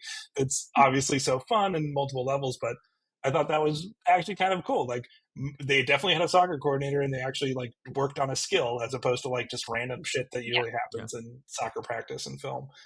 We do get the trope of Vinnie Jones looking out of his little shed or whatever the coaches stand, and he's, I see a Wilkin down there, we get that moment so that we know, hey, maybe she's going to get that call up to the first team. But not before we go back to more romantic hijinks. We end up back on a double date where she's trying to push Duke on Olivia to be a bro, right? Yeah, now again, so they kissed. So he's kind of got Viola on the radar, but he's also now trying to date Olivia. And then her option is Eunice, I guess. Eunice is there, just excited to be involved, just excited to be a part of this. Yeah, happy to be here vibes. Back at the one restaurant in the town, Cesario's, the restaurant we will open at the end of this podcast. Red cups and everything. So she's just trying to, get this going. Olivia has now decided she really wants Sebastian, so she's going to use Duke to make Sebastian jealous. They end up, not working out. This double date is a disaster. Nobody really has fun except for Eunice, maybe. Eunice is just having a good time. Oh, Eunice is having a blast at this point, yeah. Right? Living it up. Which was actually an improvised line that she did, the actress. So shout out to Lady Pterodactyl. And we get a fun line at the end of this where one of Duke's friends, the friends always have to be nearby for commentary. So they're sitting at a table nearby, and he's talking to the other friend. There's the two other guy friends. And he goes, hey, but, well, what if I like Eunice? And he's like, I'm not allowed to like Eunice? This sucks. I hate high school. You guys screw high school. Which I thought was kind of a fun line, because I think how a lot of us felt in high school sometimes was just like, screw you guys, this sucks. It's not supposed to make sense? Nah, whatever. And then we end up with the debutante luncheon. So we go back to Viola mode, and we have her, Olivia, and Monique all in the same room together, as we've now watched her get mad now that Viola, and even as Sebastian has decided she does like Duke, gets kind of mad at Olivia for trying to muck it up with Duke on the date. And we end up with her not acting very ladylike in what's supposed to be a ladylike scene where she's supposed to chew like she has a secret. But it's also a great scene too, in which like Amanda Bynes gets to Amanda Bynes. Am I right? Like she's able to like kind of show off a little bit there, and like I actually thought that was like a really good scene with it. I'm curious what you were thinking right there, Lizzy. Like Amanda in that situation at the debutante luncheon. So good. It's so good. It's just because it feels, and I think something she does so well is that every character of hers feels so ridiculously authentic, as if though that's actually what she's like. Yeah, that's good. And so you that's a good way of putting it. her, Yeah, that's a good way of putting it. and you think like, oh, this is truly Amanda Bynes in this situation. Like, we have all to some extent been in this situation. So I don't know. Beyond obviously the amount of laughs that it causes, I just feel like I'm part of the situation. 100%. And it's so funny. It's lighthearted and Why funny. would they serve turkey legs or chicken legs at this debutante ball? I don't know. But she's there Plot hamming reasons. on a, Plot reasons. Once again, it's plot just reasons. hamming down on it, making the most of it. I will add, like, I also thought it was ridiculous, but a couple weeks ago, and this is also an insight into the shows that I watch when work is a lot. You watch stupid shows. Don't judge the show. But basically, it is the Dallas Cowboys cheerleaders making the team, which is the audition process to make the Dallas Cowboys cheerleaders. Okay. And they go I through watched etiquette this. training, Really? which is ridiculous. Also, this is an episode from like 2010, so things that were allowed then it shouldn't be said now. Right. But still, Yeah. so they go through etiquette training, and the girls are given quail for some extremely odd reason to go through etiquette training. And again, this is not. This is gonna sound weird, but that's not my culture. Etiquette training, debutantes aren't my thing, and so I never knew at what extent it's like dramatized for, even if that's it should be no one's culture. Yeah. You're Yeah, I know. yeah. I don't know if it's dramatized.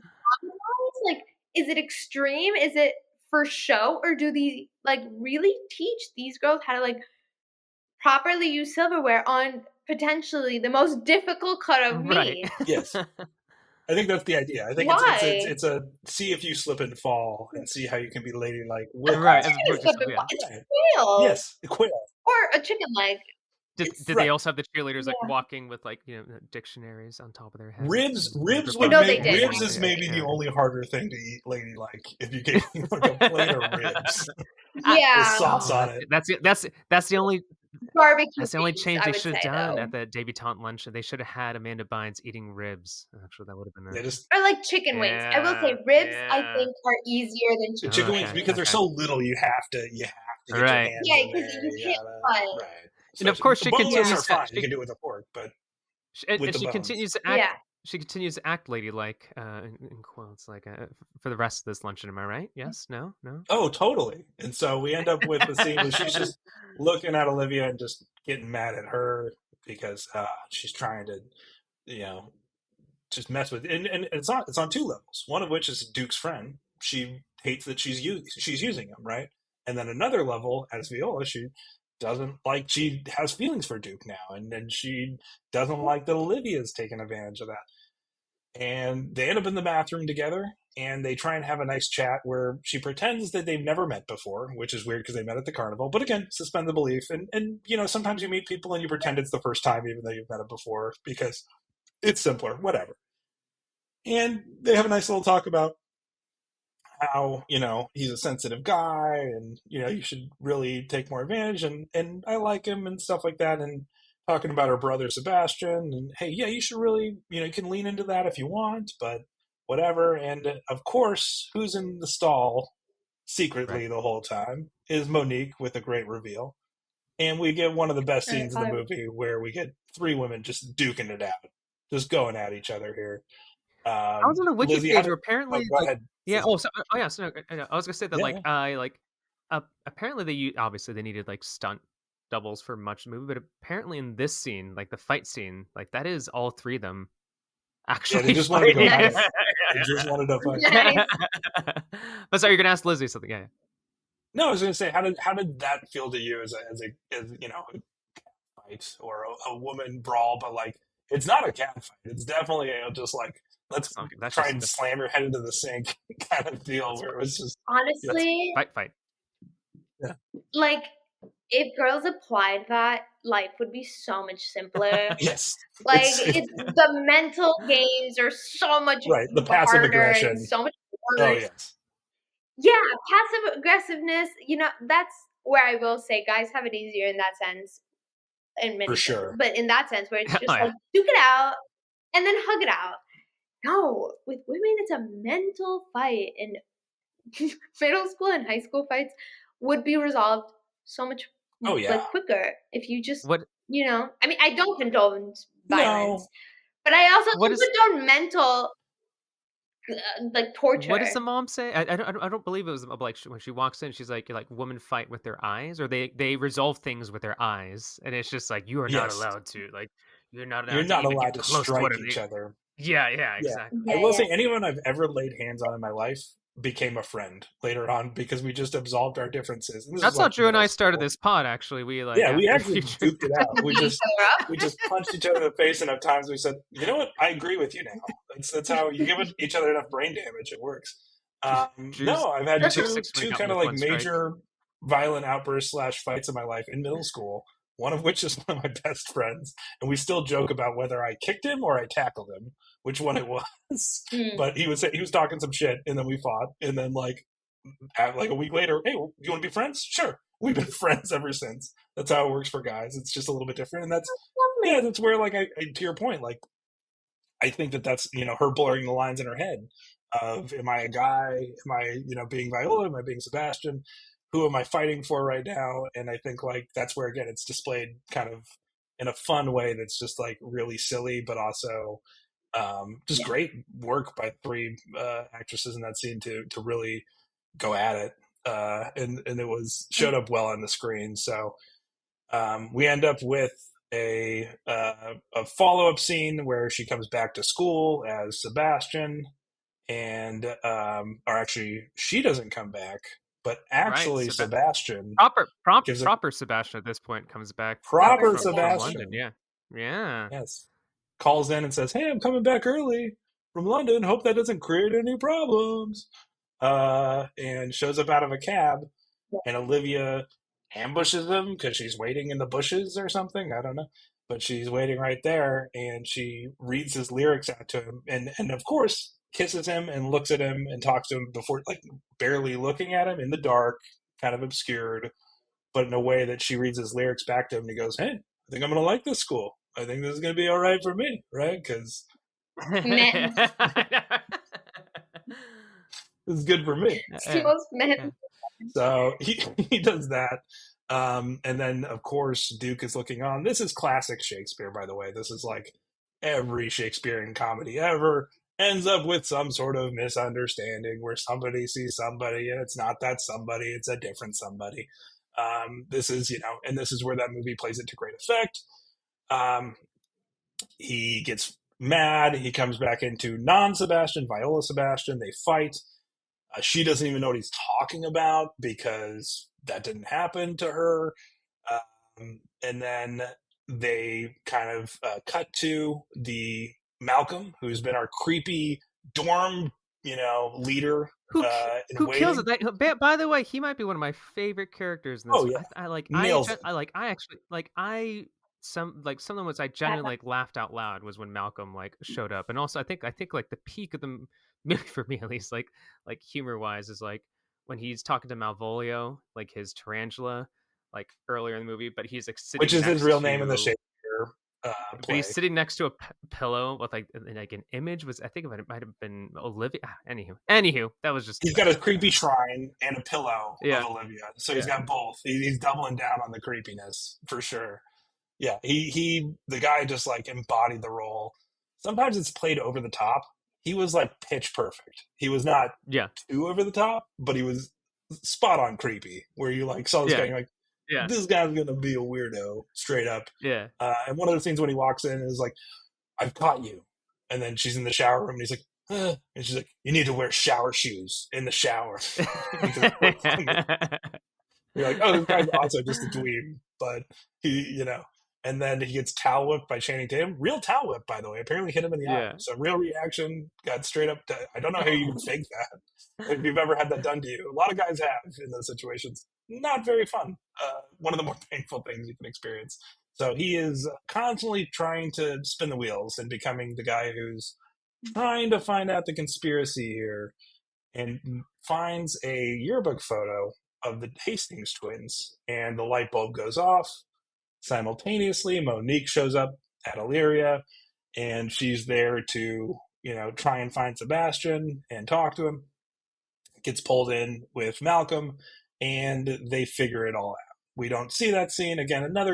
They don't do too much exposition on screen, which I think is another strength of this film, that they're just not like telling you out what's happening, but and so we cut to the next scene here. Anything else to add there, Lizzy? Otherwise, the next big scene. No, I think it's, thinking about it now, the way we said flips are very 2000s. Right. I think so is the use of tarantulas Yes. for some Yes, extreme you're right. reason. Late 90s to like 90s, early 2000s. Started- Yes, 100%. Yeah. Home Alone kind of put that in the zeitgeist, and it just kept running for another 10 or so years, where it just keeps keeping on.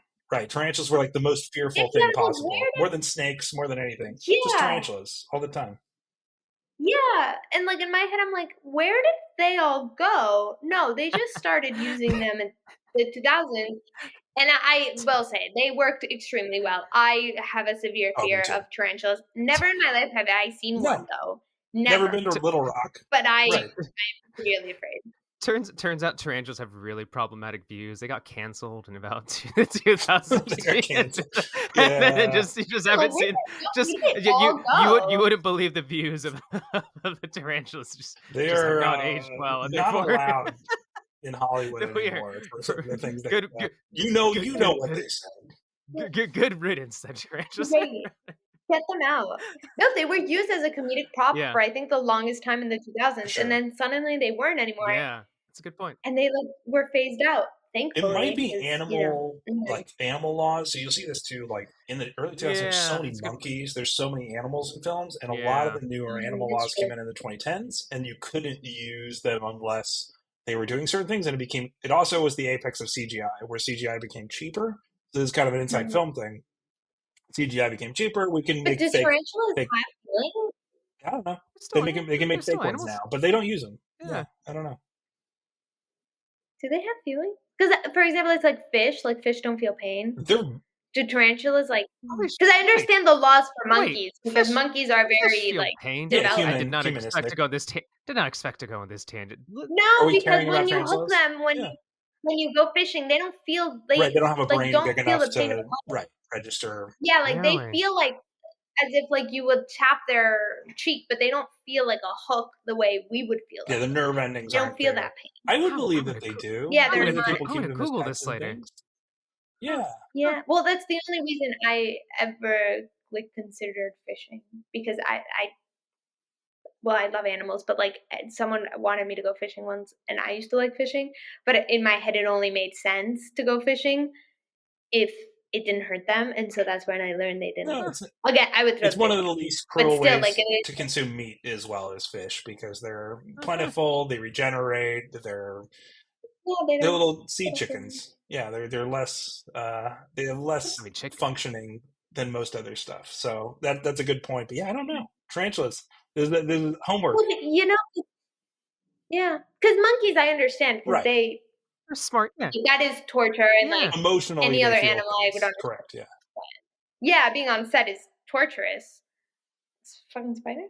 I mean, I'm glad. Again, anti-spider movement. They just fell out of vogue. I like Caesar's answer, which is that they just became very, written out. They had cancelable problematic views. They just had very problematic views. Just that's right. They now have a podcast. Certain people listen to it, but we're not supposed to. That's the thing that's going on with tarantulas these days. So we end up with our other scene. The other scene from the box. Big game. We end up at the final showdown between Illyria and Cornwall, her former school, her ninja goalie boyfriend, ex-boyfriend. Ex-boyfriend. Hard ex-boyfriend. And Sebastian somehow gets pulled into this game because he passes out in his bed, which was her bed, because they had a fight. She leaves. Real Sebastian enters, passes out in the bed. Somewhat believable. I think they did a decent job. Again, Shakespearean kind of interplay. And they decide to paint the faces of the players going into this game, which I don't think I've ever seen in a soccer game. Yeah. The players faces painted. A lot of this game is just you're like, that's not what happens. First off, you don't have a stadium like that in high school soccer unless you went to a really nice prep school. You don't have cheerleaders or a band, or you don't have face paint, or but it's okay. Hey, It's fun. Goal had It's cheerleaders yeah. at the game too. Cheerleaders Yeah, in well, soccer that's games it. is definitely a film trope at this point.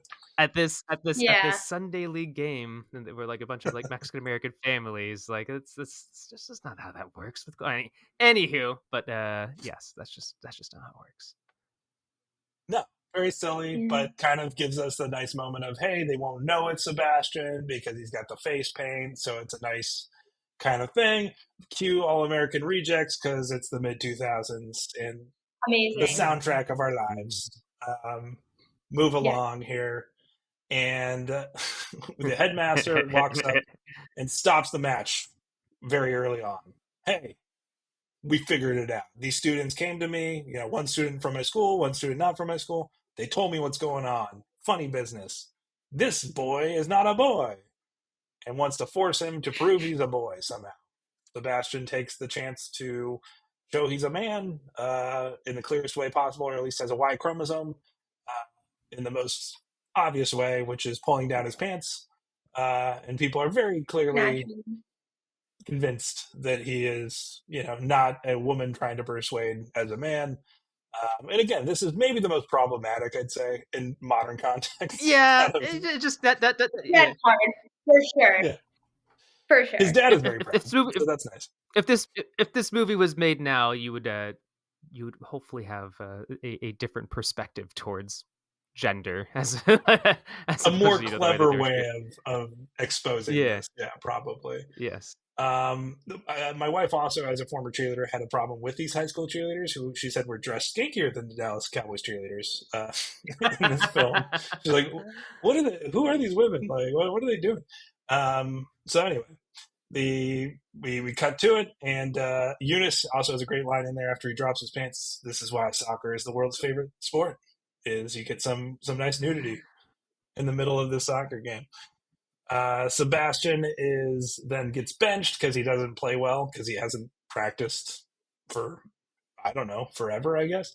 And so he gets benched, and then at halftime we get them interplaying. She pulls him, into the corridors underneath the stadium. In my high school, we did have under the bleacher area. I feel like that's like a thing that's played up in all these movies where like there's under the bleachers stuff happens. Well, it's like a place to hide and just that's where shady things happen. Yeah. That never really. Mine at in San Diego, Westview High School is concrete bleachers, so you can't go under there. They're built into a hill. So yeah, they're sometimes you have bleachers, sometimes you don't. They decide, okay, we're going to switcheroo. She's going to come out for the second half as Sebastian. And I did not know this, so I had to look it up. High school soccer, you can sub in and out. Who knew?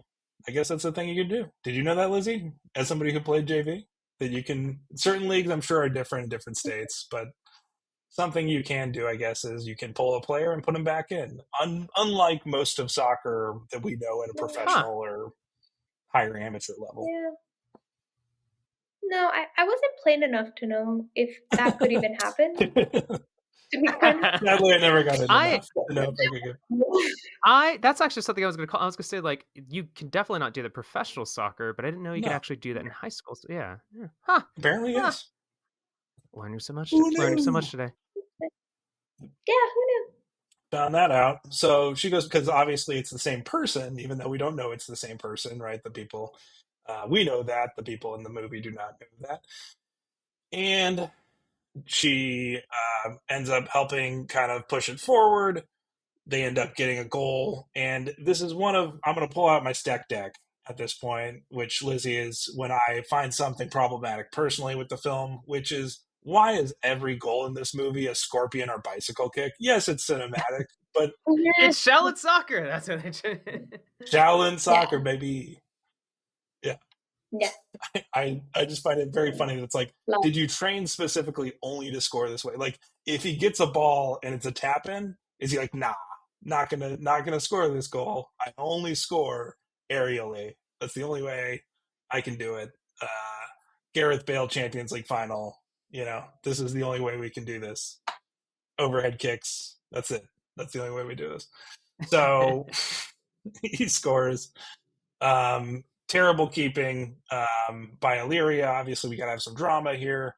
They drive down the field. Defense also non-existent in this movie for a large part of it. No, not real. No, as a left back, I'm Not sure you real. don't, value the way that they didn't give you, screen time here. No, I think they accurately portrayed the way I would have played, so I felt seen. Just diving out of the way. Oh no! No, I did. I would do that. Yeah. And so they score, and the other goalie, somehow this is his power moment. I'm a ninja goalie. He's psyching himself up because his team scored. Very strange. Yeah. Goalies do celebrate goals for their team. That's real. But the fact that he was like feeling really good about his abilities, I found kind of odd, personally. And then I actually thought that was quite on character. Yeah, for sure. I mean, that's everything he does is magical. Maybe he felt good about his distribution, right? Because he doesn't really play with his. We've never seen him actually kick a ball. Everything's with his hands. I feel like he did not do any soccer training for this film. You could tell Channing Tatum definitely did. I would say he looked very believable with the ball. And actually, I think he did play. Yeah. At one point, like I thought he maybe played. What I read is that he did not, like and that. they did a lot of training before the film. But he looked so natural with it that you would have had to think he did. They do a decent job, like I said. Like when it comes to the actual like soccer playing, it's like it's not bad actually. No. I was ready for it to be laughable upon this viewing as a soccer film, to be like, I remember this movie. I remember it being fun. I did not remember the soccer being up to par, but it was. It really is. It's not the keeping on that goal is bad, but the most of what happens is actually pretty believable passing and setup. So the soccer coordinators did their job, I think, and got the players where they needed to get them to. The next thing that happens is that Duke lets his emotions fly because he's now fed up with Sebastian again. Hey, man, you can't let it go. You and Olivia somehow in the middle of a game, can't let this go. Let's get in a fight. And at this point, Viola, as Sebastian, decides that she has to let it be known that for real, though, she actually is pretending to be Sebastian, right? And this is the reveal that we get of her showing her, and I think this is also deep down her wanting to say, well, why do you want to be with Olivia so bad? Why can't you be with me? And I think that's a real moment. And I think, again, to the point of blurring the lines of the sexes, but also just emotionally, she knows it to be true. And in our rom-com world, that's what we want to believe, is that these people are supposed to end up together. How did you feel that was handled, Lizzy, just in terms of kind of her bearing herself to show that she is a woman? A red card. Another red card. Like, girl, you could have done so much more.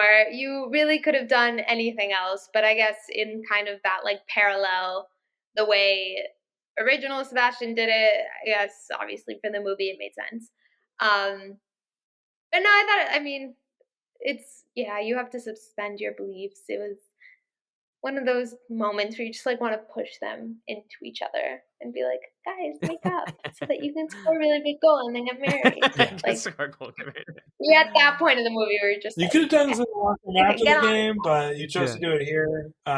She takes another thing from the writers of 10 Things I Hate About You. They love female soccer players flashing. She flashes everybody. I forgot that's actually what. Oh, that's right. I forgot that happens at 10 Things. She takes off the eyebrows and everything else in the wig, to make it very clear that she is indeed not a man, or not that she has two X chromosomes in this case.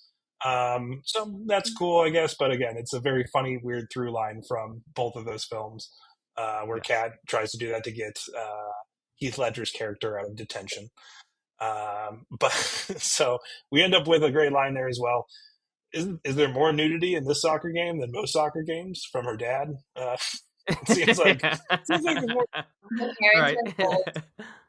And then you get just kind of a weird sequence where I don't know what they were thinking here, but Duke's like, I'm going to give an inspirational speech about how greatness is about having it be that's thrust gotta be upon. Something from like that's got to be something from 12th Night, though, right? That's got to be something that they actually said during 12th Night, because that was my only reason why he would say that. Yeah, it was a that's little, where it comes from, yeah. but it feels very out of place in terms of like It does. where it's inserted. You're like, Mhm. oh, this feels like out of everything in the movie. Most things in the movie, to Lizzie's point, feel natural. They feel normal. They feel like naturally Yeah. that's what the character Yeah. would do. This felt like a very shoehorned moment of like, it's Yeah. now a sports moment. We got to kind of like do the inspirational speech. So Get on it. here's a way to do that. Whereas I thought there would maybe be a little more humor in it. Like if they could have put a joke Yeah. there, that was my only kind of note. Is like, yeah, it'd be funny if they could put something there. Coach of Cornwall comes up and is like, hell, this is against the friggin' rules. What's going on? He obviously hates women. You know, he's been a hater since day one. Yeah, Hates women. clearly. Hates women. But here's the thing. That actor, and we talk about like recurrent roles, that actor, I don't know if you guys were into the series, but he's also the dad from The Sweet Life of Zach and Cody that is like a deadbeat Oh, dad. really? Like, yeah, like the musician He's got those good that eyes. never checks He's in like on really good at Okay. like, yeah. So Yeah. he's kind of playing the same like doesn't character. pay child Okay. support, Interesting. like a dick of a Yeah. guy. And so it's very like on the nose having him play that character as like on point, phenomenal casting. And then the juxtaposition of playing like what looks to be like the most American coach in the world, like Yes, the pre coiffed hair. Greg Berhalter Yeah. look of what a USMNT coach is. And then you have this guy against obviously the open-minded, lovable, but tough English guy, kind of pointing him out and being more manly yet open and sensitive. I thought, I don't know. Yeah. Casting did a phenomenal job He knows to she knows how to juxtapose that. play too. He's like, hey, she knows how to play. Like, who are you to say that she can't play? 100%. She plays just as good as all these guys. So I think it was great to have, again, that casting is perfect in terms of him being like, I think he's been like a douche football coach on like Friday Night Lights or something too. Like just a really good, like perfect casting for that guy. Douche. Yeah, just douche Yeah, what a McDouche. Yeah, what a douche guy. Watch him like in real life be like the That's the sweetest funny That's thing. guy. sometimes it is with that's right? how it is sometimes with with some of these actors, like where they kind of get typecast and you think like, oh, they must be jerks in real life. Like actually they're super nice. Like Actually, he's like the nicest guy. He brings extra cheese to the party. He imports it from Wisconsin. He's a really great guy. and it's Gouda. It's Gouda because Gouda is his favorite. So they go on to play. This is another note from my wife. That's I don't know, Lizzie, how you feel about this. Did you play with your hair down when you played soccer? Because almost every player I know has found some way to put their hair up. Never. Typically, You have to always play with it up. It'd be super distracting. Yeah. Even male players put their hair up if they have long hair. Very much so. Yeah. But I think part of this is the one scene where she's not doing her own soccer stunts, I think, because the hair is down. Not sure if it was her or not, but like, don't know why they would have made that choice otherwise, right? That she wouldn't have put her hair up. So I think for me, it's kind of her like girly moment of like, I can be a girl and also play. And I do know from, I guess, experience in that like the 2000s, to be girly, your hair had to be long and down. Sure. Like the ponies were for the tomboys, the buns were for the tomboys. The side pony was girly to an extent, but to be a girl, it was like your hair was down and long. Which makes sense for this point in the movie, which is like I'm showcasing what she believes to be like her like comfortable feminism, but also being like I'm also still really good at soccer. Like I like to be able to do both. Yeah. No, it works. She drives the ball forward. She does a great job dribbling through a bunch of guys. They light it up. She ends up winning a penalty after getting taken out in the box. And we end up with a seminal moment here at the end of the game where it's always got to be either a penalty or a free kick or some kind of moment in a soccer movie. That's the way we do it in this sport to create drama, right? And we watch real games like this, right? 95th minute. You've got this free kick on the edge of the box, or you have a penalty that can change the whole narrative of everything that's come before it. And interestingly, in this moment, she misses or gets saved, right? She goes high, but not high and right enough.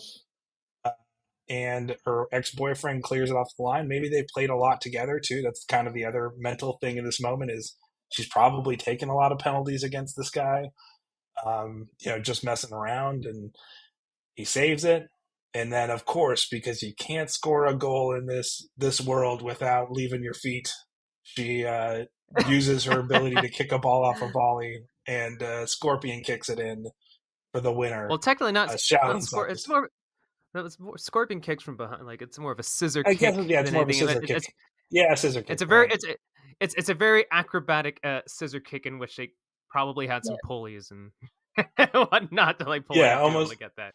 Or like a trampoline off, on the bottom Yeah. of the screen that she jumped on to get there. Yeah. So yeah, it was very cinematic. We get the winner.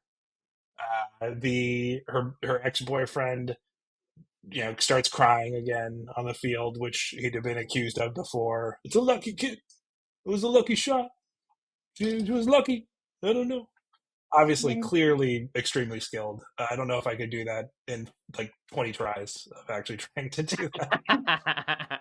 So we get our fun Shakespearean ending, but not quite yet. On the field, we have Eunice ends up with the friend. We see that Olivia and actual Sebastian end up together, and that works out. But Duke is still kind of mad at Viola for lying to him, right? Yeah, Pulling the makes wool sense. over his eyes for a while. And that Valid. emotionally feels valid, right? Like it's not. Yeah. Valid. Usually at the end of these plays, like silliness all goes away. Right. And how Olivia's still okay with Ennis to be like, yeah, sure. I thought you were the other person. You're that guy. Sure, why not? I'll hang out with you. I don't know. No, Olivia's delusional. I know, Yeah. right? Oh, Yeah, she is Thank you, Lizzy. crazy. Thank you, Lizzy. Yes, Yeah, yes. She's got crazy eyes. Thank you, Lizzy. She definitely has that. Psycho. Yeah, but they'll be happy. They'll be fine. It's fine. Once they get 4 kids in, then they might realize there's problems. But they're going to be happy for a long time. His lyrics won her over. That's really what made her love him in the first place. She wants to be with a musician, and she chose this one.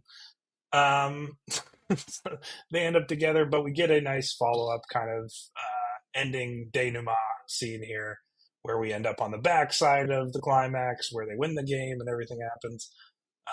Where she tells Duke, hey, we get her getting ready for the debutante ball, that, kind of redeeming her womanhood, I guess, in this case, but doing it her own way. And obviously everybody's accepted her for what she wants to be at this point.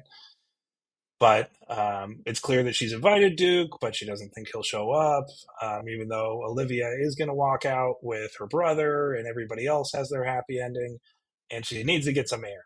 She's going to go walk out on this country club lawn in a nice, misty, perfectly lit pond out there.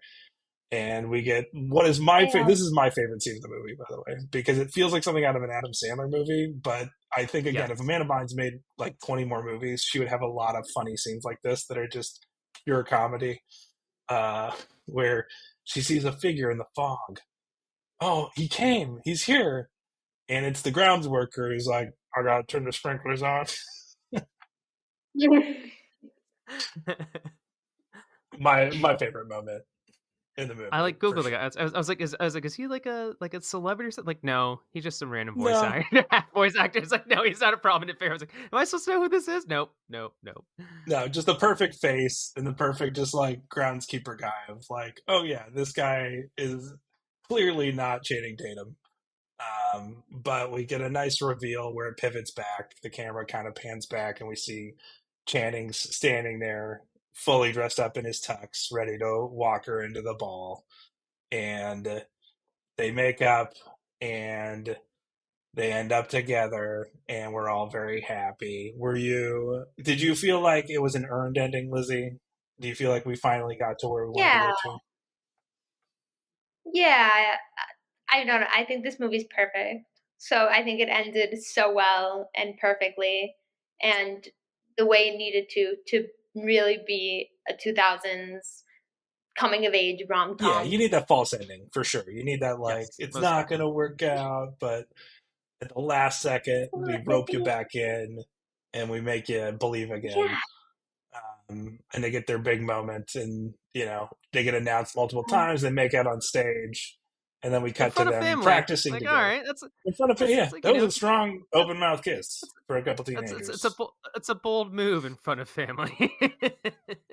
Well, I mean, but these are people who flashed True. To be what fair. hundreds of It's people's true. Yeah. If you're already like then what's like kissing like someone that you like up at this ball, like like It's yeah. a romantically very open family. Yeah, they are all for it, I guess. Here, Yeah, I would place it somewhere in the Pacific Northwest. Very progressive people, very Yeah.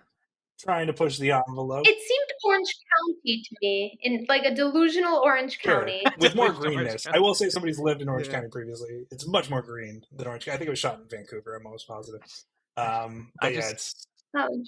was it's all the set work too is also beautiful. The high schools, like everything, it's all super ideal the way that you want it in the 2000s rom-com. To round out the film, go ahead, Cesar. I just wanted to say. I mean, I thought we rounded up that, but like, I just wanted someone to say "She's the man" at some point. No one said "She's the man." She's the man. Say the movie title. Yeah. You feel like maybe during the game they cut to somebody in the stands and they're like, "She's the man," or one of the other players on the sideline. I know. And maybe they just cut it because they're like, "It never played." I just appreciate when there's a cheesy reading of the movie title. That's it. Yeah. Oh yeah, the Peter Griffin. They said the movie title. That's the name of the movie. Exactly. Yeah. That's what you want. But we get more All-American rejects to close it out. The same song comes back. They're practicing. She's on the team now, but as her true self, she's transferred to Illyria. They're all happy. Everybody lives together. He raises her up, and we get a freeze frame of him holding her in the air, kind of Notebook style. But I think, kind of like right around Notebook time. So don't know which one inspired which. I'm going to go with this inspired the Notebook, to be honest. We're going to go with that. Same. Yeah. There we go. Let's stick with that. Same. All for that. Perfect movie. Yes. So we've got a couple questions to answer here at the end. It has been a fun ride. Thanks for sticking with us. The two questions we answer at the end of every show now is, how would you rate these players? Let's just give them an overall FIFA rating, and if you want to give them a fun skill rating, like for aerial kicks, we can do that as well. For both Duke and Viola. Cesar, we will start with you. What is your player ratings for these two players? I think for Viola, it's interesting. They both said early in the movie that they, like, when I forget who said what, but they're like, "Oh, I play striker, I play forward." So it's like, oh, that makes sense if they could play like together, possibly in a 4-4-2, if you will. I would say that Viola is probably an 83. And I would say her passing's pretty good, and she has good speed. And I would say Duke is maybe more of an 80, out and out kind of striker kind of guy who maybe isn't as fast or isn't maybe more of a playmaker like Viola, but is definitely good up in the out and out striker position. Yeah, that's what I'm sticking with. Yeah, I'll go next, and we'll let Lizzy close.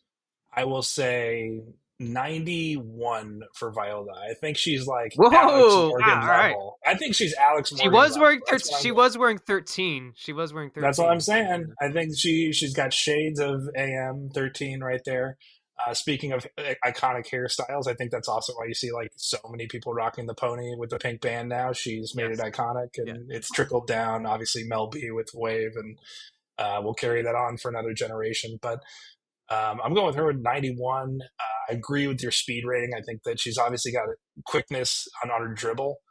And that overhead kick skill is a little bit learned, so she's still working it up. So I won't give her a rating there, but I'll stick with you on the speed. And then for Duke, I think he is kind of like a muscled Ivan Toney, if you will, somebody who's just kind of in the box at the right time to make the right play, has a very good knack for skill. As a loyal fan wearing the hat here in the thing is a San Diego reference, Kyle Vassell, or Vassell, however you want to say it. English striker, played a season for us, led the league in goals, had that knack for he could do the overhead kicks, he could do all this stuff, but was a pure striker. And actually MMA slammed a guy in a playoff game and got a red card for it. So like just hot head kind of there. So I'd go with like an 81 of like, if you're trying to put together a team, you want a budget option, somebody you can bring in to do that, isn't exceptional, but is kind of a likable, good clubhouse guy who gets that done. Overhead kick rating like 99. That's the exceptional skill he has that nobody else can do. Let's say, okay, fine, realistic 97 Yeah. within the parameters right. of FIFA or EAFC. Lizzie, what you think? I'm going to agree with you with Viola. I think a 91 is perfect. Also added a point because she can do it in heels, Right. Yeah. like she did. There you go. Yeah. So phenomenal stuff. There you go. No, I think she's like quick on her feet. The forward you kind of want to have with creativity, dances through defenders in the back line, does it so flawlessly and in a way artistically.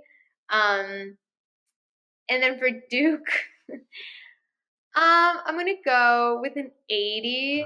Yeah. He kind of gives me Brandon Vasquez Oh, okay. vibes. I could see Oh, that. okay, that's a good comp. Which Great is comp. like, Yeah. Yeah. Okay. yeah, like he's a good player. His build adds to his skill in that he's one of those you want to throw into the box when it's a corner kick and just use his physicality to get into the back of the net.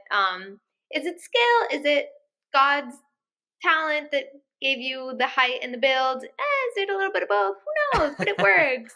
You're in the box anyway, and you're on the score sheet. So, I'm sure should Brandon Vasquez hear this, he'll love to be compared to Channing Tatum. There you go. Yeah. Chula Vista Great. Zone. So, San Diego connection. Yeah. It works. I'm not 80. sure if that was intentional, Lizzie, but yes, there are a bunch of people who will be listening to this who are well aware who Brandon Vasquez is because he's from the San Diego area. Yeah, I'm not sure if that was intentional or not. A lot of people would love to see him come back to MLS for SDFC, but we'll see. He's doing gangbusters where he's at. Keep him where he's at. He's doing great. I love Brandon Vasquez. He's doing all right. Yeah. Yeah, I don't think he's leaving anytime soon, but no, you never know. So maybe you'll get Duke. There you go. maybe actual Channing Tatum. Yeah, maybe you'll get Channing. Good luck, Chicky. Yeah, good luck, Chicky. Yeah. There's more of a chance of Rivers Cuomo probably playing there. 45 or 50-year-old Rivers Cuomo. So the other question we ask is, how would you rate this film? And our fun rating system is not out of stars or thumbs up. It is, what score would you give this film? I will let Lizzie go first in terms of the metric here, since we'll do it in reverse order. What score would you give this film, goals to goals? You can say that it's a 5 out of nothing because, again, you love it and you felt there's no goals against it, or you can say it's a barn burner, however you feel about it. What's your goal rating, Liz? I'm going to say 4-1. Okay.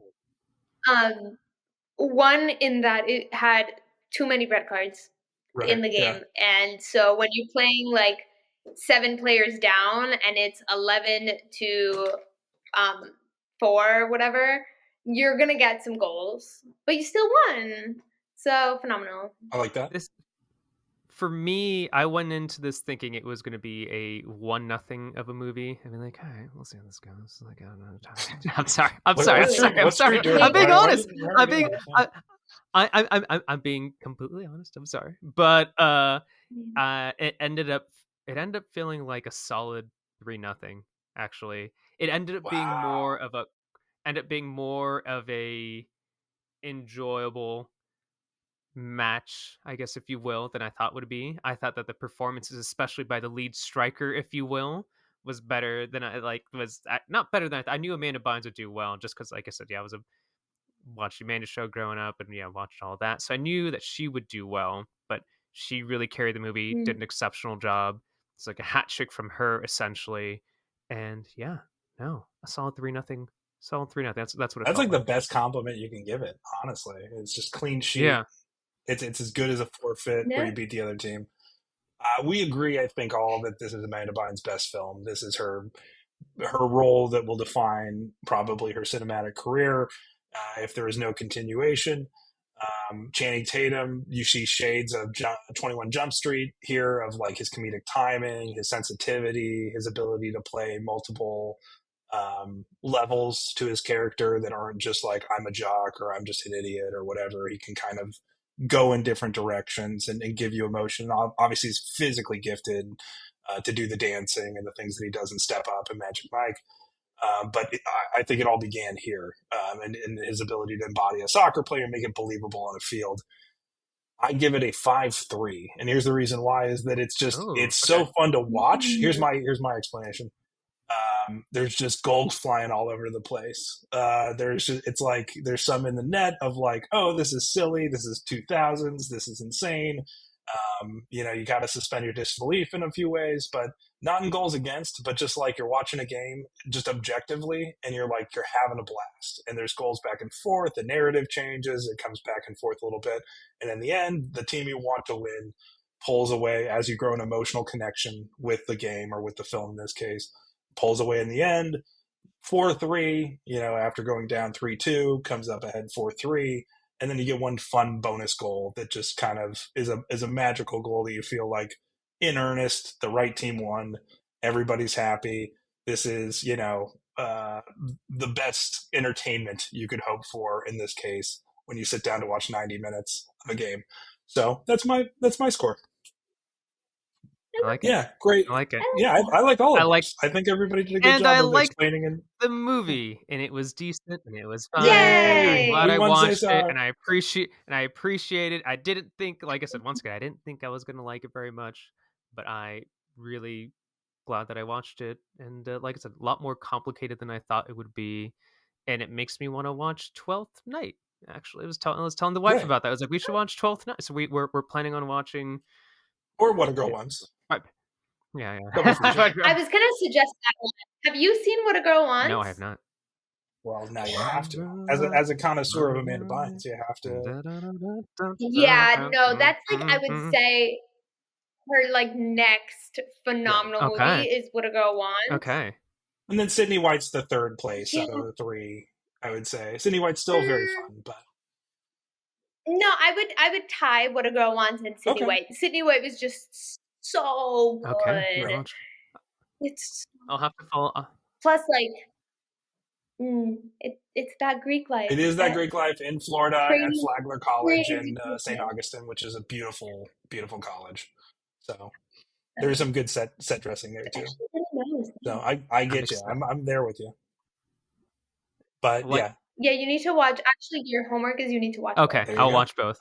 You can participate in these rankings. I can't wait until the next work meeting that I have with Lizzy, and then I'm like about to like make like a really serious point, and then she's like, sorry, actually, Cesar, did you watch What a Girl Wants? Did you do your homework? Just say it out loud in a meeting. Our bosses are just like, what, did Lizzy just ask Cesar if he's done his homework, and why is she bringing up Amanda Bynes? I wish it were more common to bring up Amanda Bynes, like culturally. Yeah. She's so she again is an American cultural icon for millennials. Early Gen Z or straddling the line, whatever you want to call it. But I'd say that's in that period of mid 2000s culture to, I'd say, 2010, when I think was the end of her film career. Just outstanding run of comedy, and somebody who, again, I think is up there, at least young in her budding talent at that point, was somewhere who could be like a Carol Burnett, somebody who could do generations of this. And I hope maybe she finds her feet again, to leave it on a positive note. I would love to see her come back to form, because there's just so much, the brain, the face, and the way she delivers stuff, I think is, in her physical comedy too, just the way she shapes her body, the weird way she had an Alabaman accent as a hey guys, I kind of sound a little bit Southern for no reason, like just so weird, but like perfect, like it worked, everything hit, everything worked. She knows what she's doing, and again, if you did not watch this movie, please go back and watch it after our suggestion here and enjoy it with our commentary. Hopefully you did as well, watching it with us as you're part of the movie club.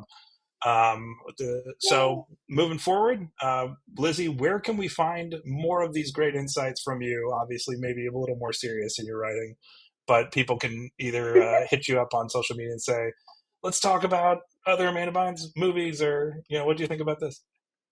I'd be happy to. I'm on Instagram with just my name, on Twitter also my name, and then for more serious, sadly not Amanda Bynes stuff, on ESPN, talking all things Inter Miami and CONCACAF related stuff. It's unfortunate you just have to, just talk about Messi and Mexican soccer and American soccer and the biggest things happening in American soccer right now. But yeah, Lizzy's a great writer.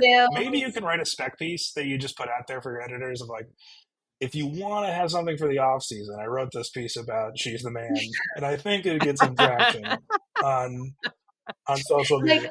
Like Alex Morgan, she really is the man. What if we, so good. There so legitimately might be something there. Do come on this podcast. We have a film for you, by the way, in mind.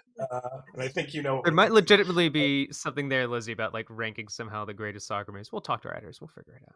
There you go. Yeah. There's something in there for sure. We love our But Cesar, where can we find you, my friend? Right here at home, avoiding Twitter whenever I can. That's right. Occasionally using Instagram. I'm trying to take a break from Twitter. I moved to Blue Sky. You can find me, Drew Stork. I opened a Blue Sky account today. I will friend you. We'll be friends. Yeah. I'll have to look into I that, talk a little more life there. I took a break from Twitter earlier this year where I just started posting AI breadstick content and breadstick recipes. I've carried that over now to my Blue Sky life, but I actually interact as a person as well. So that's where you can find me, Drew Stork at Blue Sky. There we go. Well, thank you everybody for hanging out with us. Thanks for being part of the club. We really love that you spend time with us and listen to the silliness that we go through. We'll have another fun movie and another fun guest for you next month. And for now, we'll see you in the theater. Thanks. Deportivo Movie Club. Come and join our movie club, where Cesar and Drew have fun. Club Deportivo Movie Club.